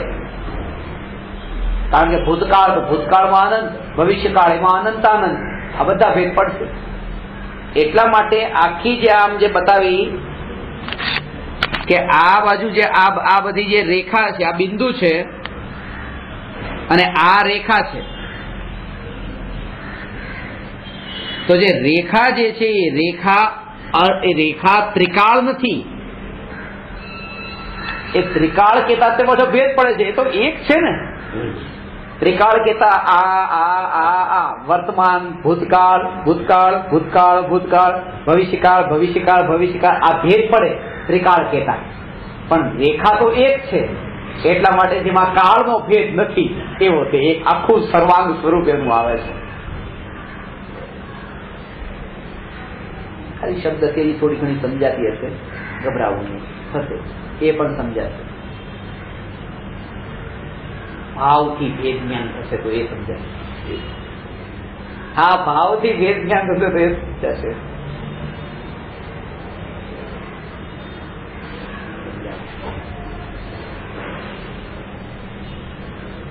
એક વાત દરેક સમયે યાદ રહે, શરીરની કોઈ પણ ક્રિયાના કાળે એ જાગૃતિ રહે કે આ ક્રિયા જે છે એ રાગની ક્રિયા ને દ્વેષની ક્રિયા છે.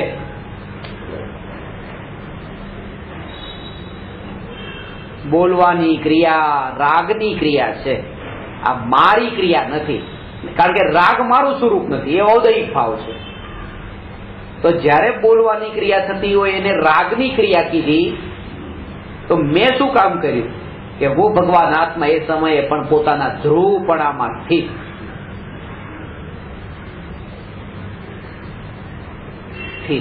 આ સ્થિત હતો એમ નહીં કહો, હતો કીધું પતિ. આવા વાત છે. છું નહીં, કારણ કે છું માં વર્તમાન આવ્યો, થઈશ માં ભવિષ્ય આવ્યો, હતો માં ભૂતકાળ આવ્યો, હું ભગવાન આત્મા ત્યાં અનુભવ થયો. આ ત્રિકાળ એક, આ ત્રિકાળ એક.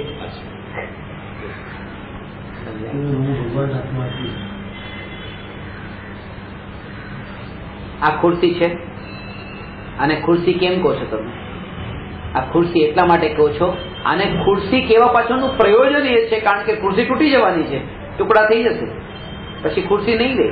એ ખુરશી નથી રહેવાની પછી, એટલા માટે અત્યારે આ કહો તો બરાબર છે કે આ ખુરશી છે.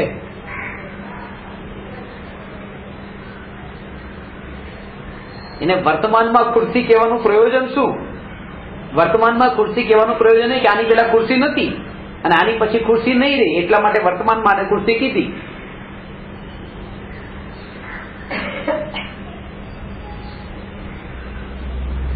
બરફ ને બરફ કહેવાનું પ્રયોજન શું કે પછી એ પાણી થઈ જવાનું છે, પછી બરફ નહીં રહે. એટલે એમ કહે છે કે બરફ છે કે આ બરફ છે, જે પછી બરફ બરફ બરફ બરફ બરફ બરફ બરફ જ રૂપે છે તો પછી છે, પછી એમાં એ પછી છે કહેવાની શું જરૂર? એટલે અનુભવ જે છે એ અનુભવના કાળે આવો છે વાળો વિકલ્પ પણ ત્યાં નથી. છે વાળો વિકલ્પ એટલે કે વર્તમાનના ભેદ રૂપે એ છે, એ બે ભેદ ઉભા કરે છે, હતો અને હશે. એટલે અહીંયા ત્રિકાળ અભેદ કેતા બસે એનું આખું સર્વાંગ સ્વરૂપ ત્યાં છે.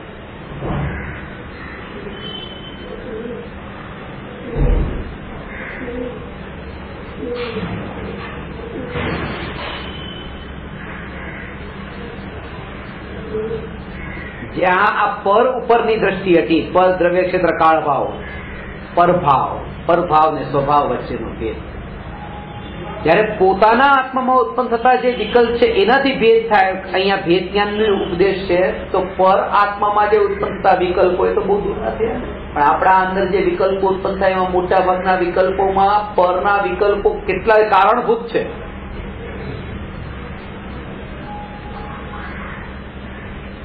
પોતે જે કપડાં પહેર્યા છે એ કપડા પાછળ કોઈ બીજો કારણભૂત છે કે કોઈના આવા કપડા જોયા હતા બજારમાં, એટલે પોતાને ભાવ આવ્યો કે મારે આવા પહેરવા છે.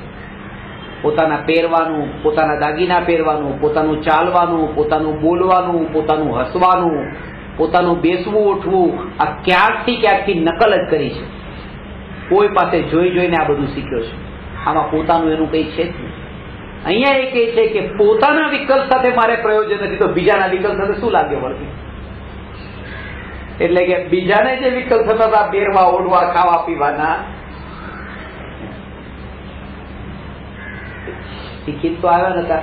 ચમચી કેમ પકડવી, કાંટો કેમ પકડવો, થાળી પર કેમ લેવી, ટેબલ પર કેમ બેસવું, આ કઈ એની ખબર જ નથી. આ ક્યાંકથી જોઈ જોઈને જેમ શીખ્યો.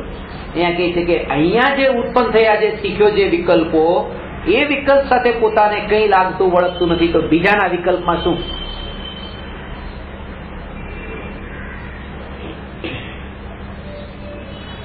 એટલે દ્રવ્ય, ક્ષેત્ર, કાળ ને ભાવ થી આત્મા પોતે પોતા રૂપે છે અને પર રૂપે નથી.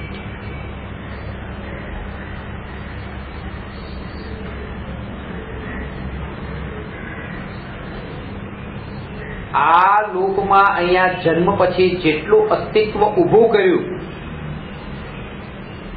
એ ઊભા કરેલા અસ્તિત્વ,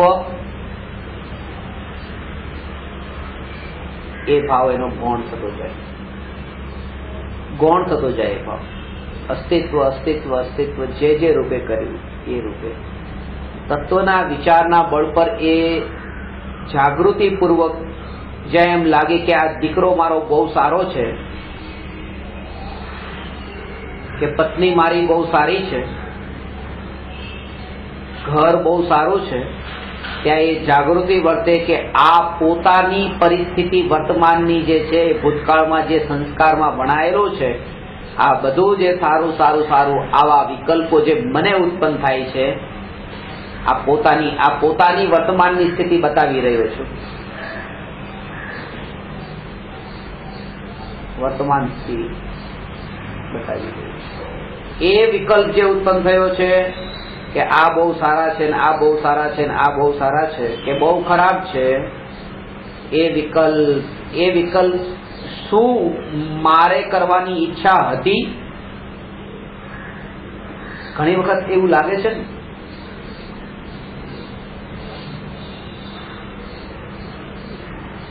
ઘરમાં ક્યાંય પડવું નથી,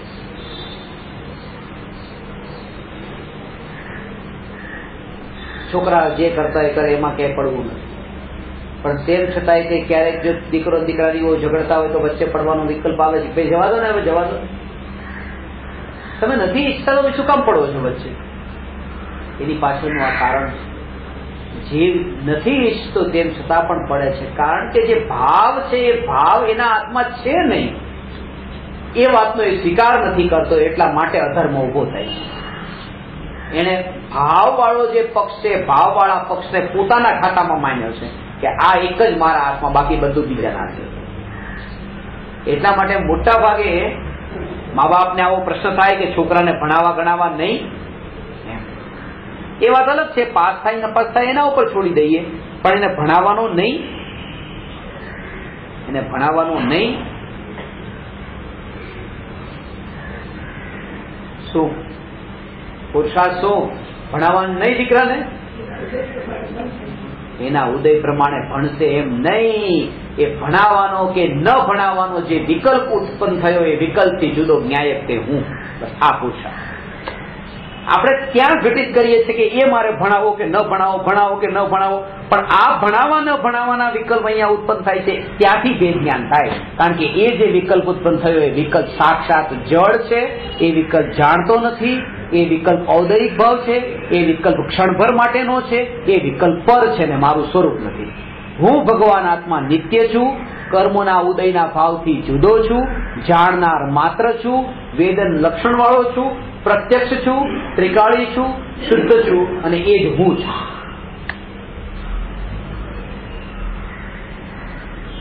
ચોવીસ કલાકમાં 1 સેકન્ડ પણ આવો આજે વિચાર આવ્યો છે તો કાલે 2 સેકન્ડ આવશે.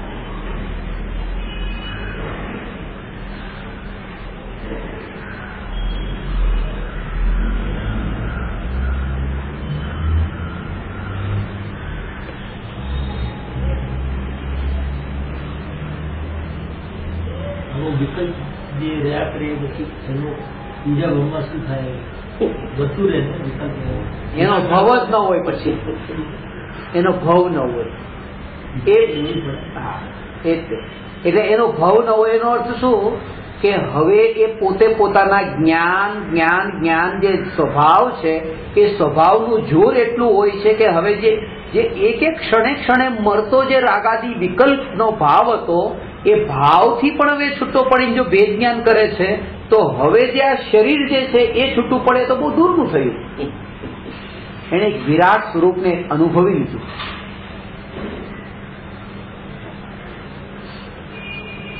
છતનું કાણું,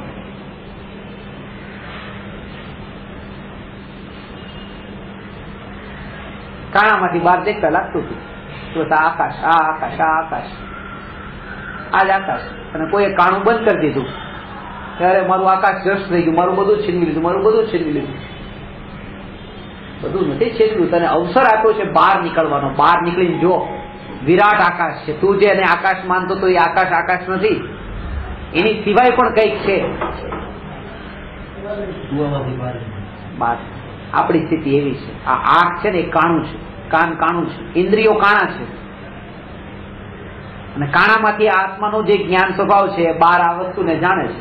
અને આંખ જો દેખવાનું બંધ થઈ જાય એમ લાગે અરે મારું કાણું બંધ થઈ ગયું, મારું કાણું બંધ થઈ ગયું, મારું બધું લૂંટાઈ ગયું. અરે તમને અવસર મળ્યો છે કે વિરાટ અંદરમાં જે ત્રિકાળ ધ્રુવ ભગવાન આત્માનું સ્વરૂપ એનો અનુભવ કરવાનો, આ વિરાટને દેખવાનો અવસર મળ્યો છે.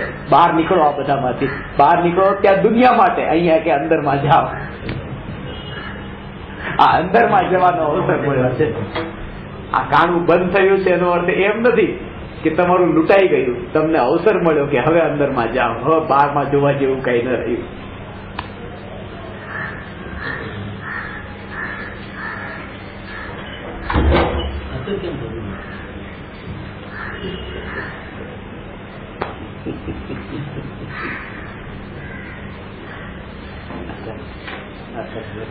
કારણ આનું એક જ કારણ છે. આ એક ભાવના નહીં, આ ભવના સંસ્કાર છે. ભવના સંસ્કાર છે. અને સંસ્કાર તો છે, સંસ્કારમાં તન્મયતા ભવની છે. તે ભવની તન્મયતા એવી સુખબુદ્ધિપૂર્વક છે પાછી કે આ વિકલ્પ ને આ જે સંસ્કાર છે આ મારા જ સંસ્કાર છે, આ મારા સંસ્કાર છે, આ મારા સંસ્કાર છે. અને એવી જે દ્રષ્ટિ છે આ જ મોટી ભૂલ છે. આ સંસ્કારી પરિવારથી જન્મ, આ સંસ્કારી વ્યક્તિ છે, આ સંસ્કારી બાળક છે, આ સંસ્કારી છે. અરે સંસ્કાર એ તે એક સમયની પર્યાય છે. સંસ્કારથી જુદો ન્યાયક, જુદો નિત્ય, એ જુદો છે. એને સંસ્કાર સાથે શું લાગે વળગે? પણ કોઈનામાં સારા સંસ્કાર હોય તો એ આપણને વધારે રૂચે છે, કોઈનામાં સંસ્કાર ખરાબ હોય તો આપણને રૂચતો નથી. આપણી ઈચ્છા એવું હોય કે આપણામાં સારા સંસ્કાર આવે, પણ એ વિચાર કરતા નથી કે સંસ્કાર પણ એ એક સમયની પર્યાય અને એનાથી જુદો ન્યાયક દેવ. આ અકર્તા ભાવ ત્યારે પ્રકટ થાય છે, નહીં તો પછી સંસ્કારને સિંચન કરવાના ભાવમાં પછી કરતાપણાનો ભાવ ઉભો થાય. છુપી રીતે પૂછે છે. અને આખી જિંદગી મા બાપને તો એ જ ભાવ હોય છે. 100 વર્ષના થાય તો પણ પોતાના દીકરામાં કઈક સંસ્કાર ખીંચવાનો ભાવ તો મા બાપમાં રહી જ જાય છે, કરતાપણાનો ભાવ. મેં જન્મ આપ્યો છે તો સંસ્કારે કોણ નાખશે? હું જ નાખીશ.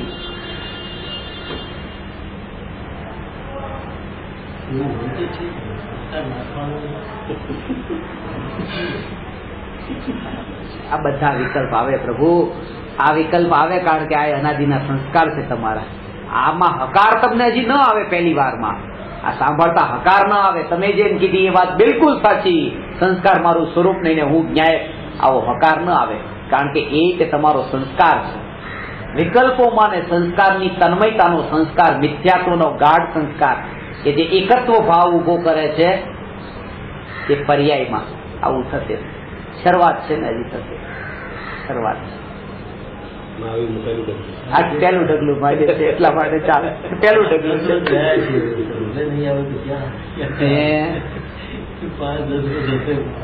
5-10 વર્ષ હશે.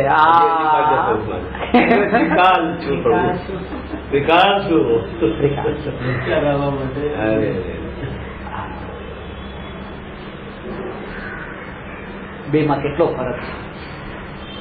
એક કહે છે 5-10 વર્ષ ને એક કહે છે ત્રિકાળ. કેટલો ફરક છે? કોઈ ફરક નથી, એક જ સ્થિતિમાં છે. કારણ કે છે 5-10 વર્ષ પૂરતો છું, આ 5-10 વર્ષ વાળો તો માન્યો ને, અને આ કહે છે ત્રિકાળ છું, એટલે ત્રિકાળ છું એવો જે વિકલ્પ ઉત્પન્ન થયો તે હું, એટલે એને તો એક ક્ષણ જ પોતાને માન્યો. આને 5-10 વર્ષનો તો માન્યો, આના કરતા તો વધારે અસ્તિત્વ માન્યું. જે 5-10 વર્ષ તો માને એને તો હજી પોતાની સત્તા માની. 5 વર્ષ છું, પણ જે માને છે હું ત્રિકાળ, તો ત્રિકાળ છું એવો જે વિકલ્પ અનુભવ તો થયો નથી આત્માનો, તો ત્રિકાળ છું એવો જે વિકલ્પ ઉત્પન્ન થયો એ વિકલ્પમાં એવું એકત્વ કર્યું કે એ પોતાને એક ક્ષણનો માન્યો. પેલા જીવે તો પોતાને 5 વર્ષ તો માન્યો. ચલો, અને આપણને એમ લાગે જો આ જીવ કેટલા ઊંચા ને આ જીવ કેવા. આજ પકડમાં આવ્યા છો.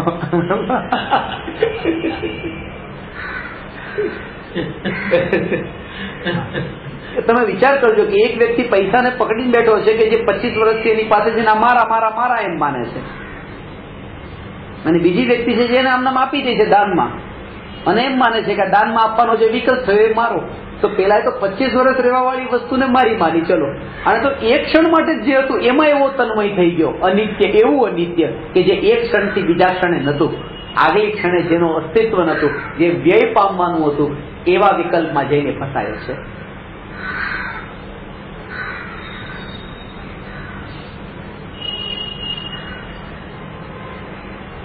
અભ્યાસ આ રીતે થશે. બે નું પહેલું ડગલું છે ને, એટલે બે બરાબર છે, બે પોતપોતાની ભૂમિકા અનુસાર બરાબર છે. વાત એ છે કે વિકલ્પમાં એકત્વ ન થાય. એ વિકલ્પ જે છે એ અનિત્ય છે. 5 વર્ષ માટે હું રહેવાનો છું એવો વિકલ્પ, કે ત્રિકાળી છું એવો વિકલ્પ. વિકલ્પ મારું સ્વરૂપ નથી, અને જાગૃતિ કે આનો સ્વામી કોઈ કર્મ નો ઉદય.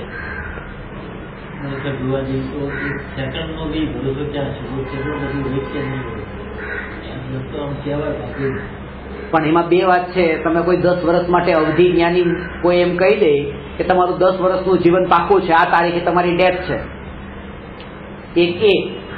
તો તમે એટલા ડરી જશો કે હે આ તારીખે મરવાનું છે. 10 વર્ષ પછીનું કીધું હોય તોય તે, અને આમ ભરોસો નતો આગલી ક્ષણ નો, પણ એમાં વાંધો નતો. બીજી બાજુ કઈ કે જો મરવાનું ક્યારે પણ થઈ શકે, આગલી ક્ષણનો ભરોસો નથી, એ વાક્ય કોઈ તમને કીધું એ એટલું ઝટકો ના આપ્યો, પણ કોઈ તારીખ ને સમય આપી દીધો એ ઝટકો વધારે આપે છે. 10 વર્ષ તો કેટલા વધારે ટાઈમ હતો એક સમય કરતા તો, પણ તોય તે ઝટકો આપે છે, કારણ કે એમાં નિશ્ચિતતા છે. અને અહીંયા હજી એક અંદરમાં પડ્યું છે કે ભલે આગલા ક્ષણે બોલીએ છે, પણ અંદરમાં તો પડ્યું છે કે અહીંયા જ રહેવાનું છે. આમાં એ અંદરની શ્રદ્ધા.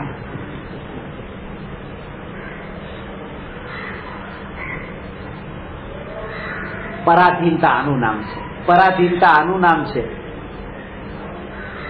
શરીરની સાથે અનાદિથી રહ્યો ને શરીર વગર હું કેમ રહું, એનું નામ પરાધીનતા નહીં.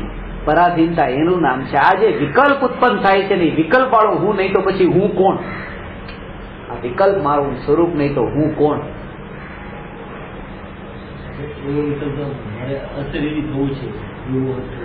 એ ઉદયથી આવેલો વિકલ્પ છે. અશરીરી થવું છે તો પર્યાય છે ને. અશરીરી થવું છે એટલે ભવિષ્યમાં થવું છે, એ પરમાત્માની શુદ્ધ પર્યાય છે. અહીંયા કહે છે કે હું અશરીરી છું એવું જે પરમાત્મા દ્રવ્ય જે છે એવો જે વિકલ્પ, એ વિકલ્પ છે. પરિદ્રવ્ય નો વિકલ્પ એ જો વિકલ્પ હોય તો પર્યાય નો વિકલ્પ પછી વિકલ્પ કેમ ના હોય?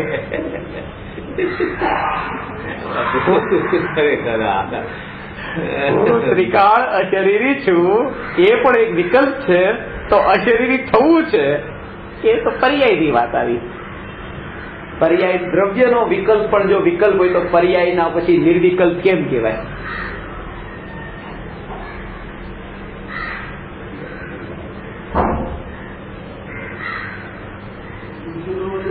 એટલે આજના આ પ્રશ્નમાં આપણે ચર્ચા કરી કે પ્રમાણ ને નયના ભેદથી પોતાનું પ્રયોજન એ આમાં બધા ભેદો કરતા બહુ વિસ્તારથી થાય છે કે આત્મા પછી એવી રીતે દ્રવ્ય ક્ષેત્ર કાળ ભાવથી પોતે છે અને પરદ્રવ્યના દ્રવ્ય ક્ષેત્ર કાળ ભાવથી નથી, પછી દ્રવ્ય ક્ષેત્ર કાળ ભાવથી પોતે છે ને પરદ્રવ્યના દ્રવ્ય ક્ષેત્ર કાળ ભાવથી નથી. આ બંને એક સાથે છે. આ અસ્થિ નાસ્તિ એક સાથે ઘટિત થઈ અને આ બંનેનું જે એક સાથે સ્વરૂપ જે છે એ કહેવામાં બે એક સાથે ન આવે, કહેવામાં તો ભેદ જ પડશે, એટલા માટે અવક્તવ્ય છે.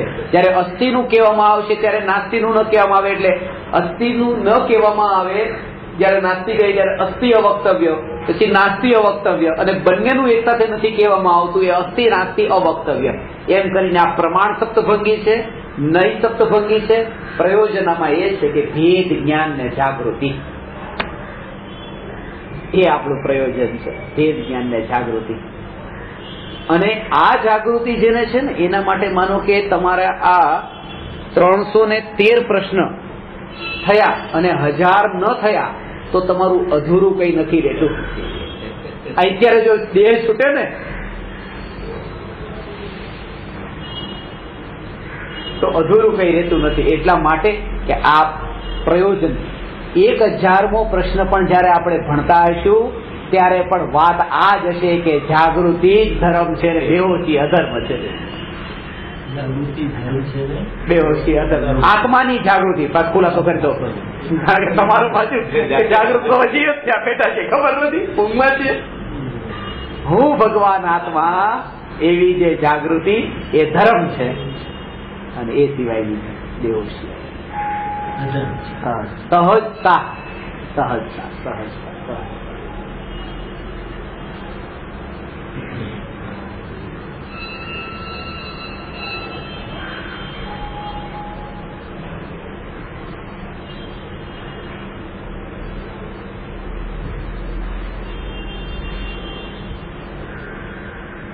તરત જ પરના વિકલ્પમાં આપતા કોઈ અનિત્ય અસાર એવો જે આ દેહ, એ દેહના જે પરમાણુ, એ પરમાણુમાં કોઈ તન્મય થાય છે તો એમ લાગે છે કે આ માંસના કોથળામાં ક્યાં તન્મય થયો, આમાં ક્યાં અટક્યો, પણ પોતે માંસના કોથળામાં અટકેલો છે એનો વિચાર આવતો નથી.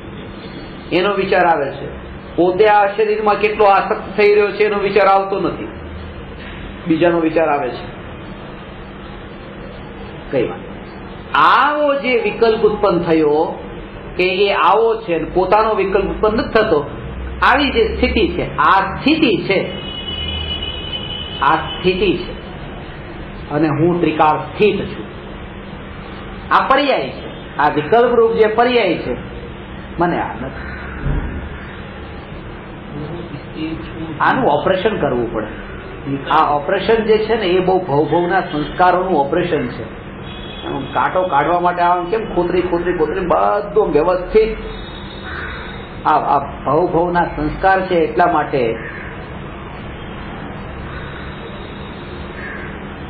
અંતરમાં એકમાં અને ડગલે ને પગલે આ સાતેય ભંગ આપણને બતાવે છે કે બધા અપેક્ષાએ સ્વ પર અસ્થિ નાસ્તિ, આ દ્રવ્ય ક્ષેત્ર કાળ ભાવ ના ચતુષ્ટય, સ્વ ચતુષ્ટય, પર ચતુષ્ટય, એ બધા રૂપે તમે સમજ્યા પછી પણ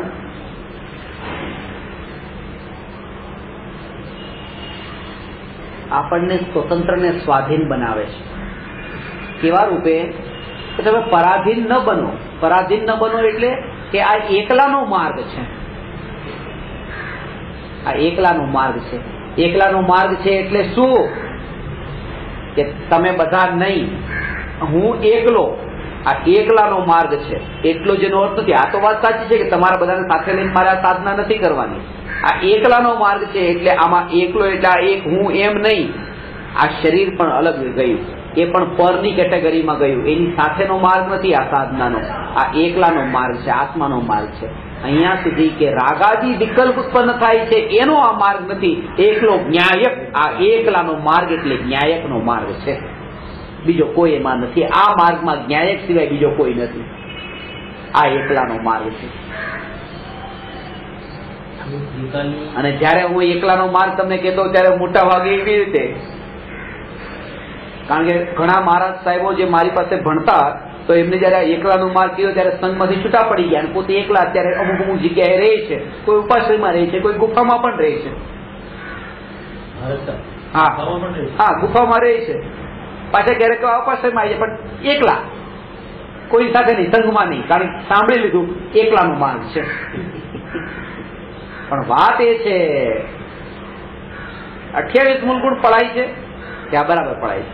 તો એ પડાય કોણ પાડે છે? એ પાડનાર હું છું. એ વિકલ્પ કોના? એ વિકલ્પ મારા. પતી ગયું. એકલાનો માર્ગ નથી. હાજી, એકલાના માર્ગ પર આવ્યા નથી. એકલાના માર્ગ પર આવવાનો મતલબ એ કે રાગાદી વિકલ્પ એક અંશ પણ એ માર્ગમાં ક્યાંય નથી. એવો જે ન્યાયક તીર્થંકર પ્રકૃતિ જેનાથી બંધાય એવો વિકલ્પ પણ એ માર્ગમાં ક્યાંય નથી. એને કહેવાય એકલાનો માર્ગ છે.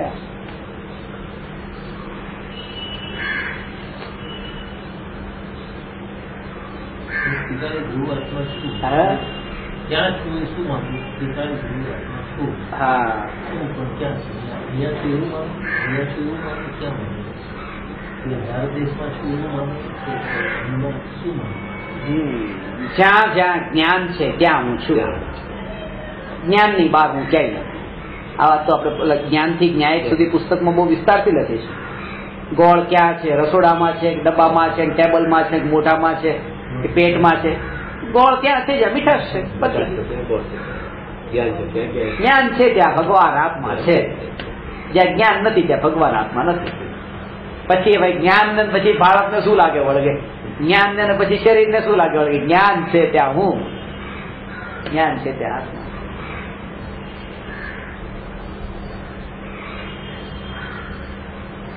શક્તિ અંદરમાં બળ એવું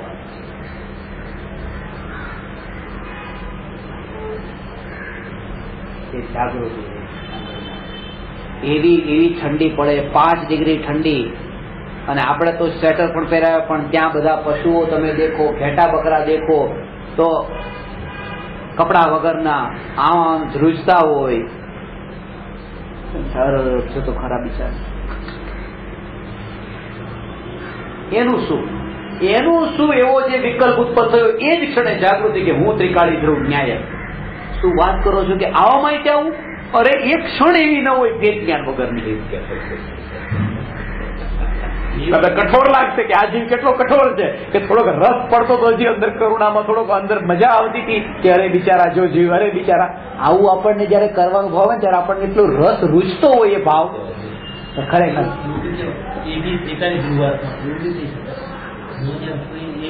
પણ એનાથી ભેદ જ્ઞાન, એનાથી જે ભેદ જ્ઞાન એ પણ ત્રિકાળી ધ્રુવ ન્યાયક જ છે. એનાથી ત્રિકાળ પણ એવું ક્યારે દેખાશે જેને અહીંયા જોયું હશે કે આ જે વિકલ્પ ઉત્પન્ન થયો એનાથી જુદો હું ત્રિકાળી ધ્રુવ. નિશ્ચય પ્રગટ થયા વગર વ્યવહાર હોતો નથી.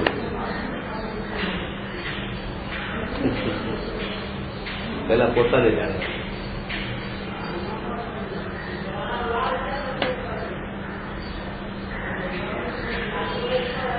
નિશ્ચય પ્રગટ થયા વગર વ્યવહાર નથી. એટલે અભ્યાસ એ નથી કરવાનો બીજાના ભાવ સાથે, કારણ કે એ તમારા માટે સુખ દુઃખના કારણ બનતા નથી પાછા. આ જીવને ઉત્પન્ન થાય છે વિકલ્પ, એનાથી ન્યાય જુદો. આ જીવને ઉત્પન્ન થાય વિકલ્પ, એનાથી ન્યાય જુદો. આ બધો હિસાબ કરવા બેસે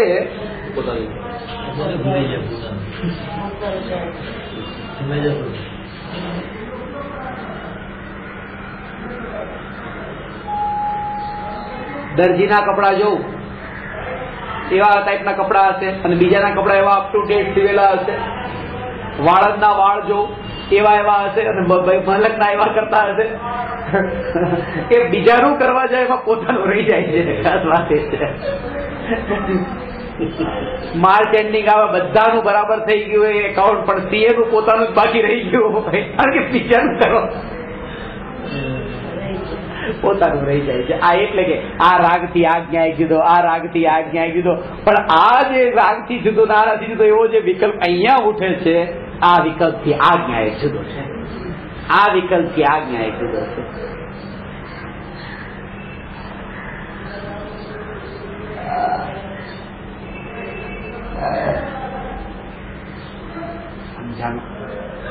નવામાં રસ નહીં રાખવો બહુ. આજે તમને પ્રવચનમાં આવી વાત સાંભળવા મળી, કાલે કોઈક નવી વાત સાંભળવા મળે, એનો રસ ન રાખવો, કારણ કે નવાનો રસ એ પણ પર્યાયનો રસ છે. અને ખાસ વાત તો એ છે કે તમે આવો છો જ રોજ એના માટે કે આજે કંઈક નવું સાંભળવા મળશે. તમારું લક્ષ્ય જ એવું હોતું નથી કે જે ન્યાયકની વાત અત્યારથી સુધી સાંભળી છે એના જ સંસ્કાર દ્રઢ, એટલે એ લક્ષ્ય નથી. લક્ષ્ય છે કંઈક નવું સાંભળવા મળશે. ન્યાયકનું એક લક્ષ્ય, એકલાનું લક્ષ્ય લઈને અહીંયા નથી આવ્યા. આવશે પણ પેલા આ સાંભળેલું હશે કે ક્યાં ક્યાં અટકવાનું થાય છે, તો એમાં હવે અટકવાનું રોકાઈ જશે. હવે બીજી દિવસે તમે આવશો તો તમારું લક્ષ્ય એ નહીં હોય, અને અહીંથી ઉભા થાવ ત્યારે તમને એમ ન હોય કે શું મળ્યું. તો માનો મેં તમને 5 દ્રષ્ટાંત એવા સારા આપી દીધા અને 5 સિદ્ધાંત એના ઉપર ઘટિત કરી દીધા, તો તમને એમ લાગે આજે ઘણું સારું સાંભળવા મળ્યું. એવું તમે લઈને ઉભા નહીં થાવ. પછી તમે એ કે ભેદ જ્ઞાનની જાગૃતિ કેટલી રહી. હવે તમારું લક્ષ્ય બદલાઈ ગયું. લક્ષ્ય બદલાઈ ગયું.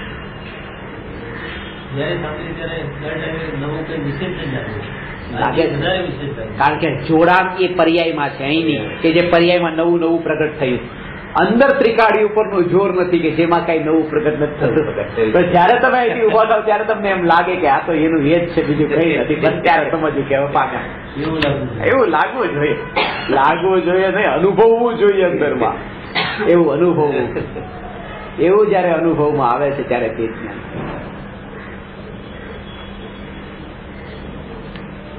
નમો અરહંતાણમ નમો સિદ્ધાણમ નમો આયરિયાણમ નમો વજ્જાયાણમ નમો લોય સવસા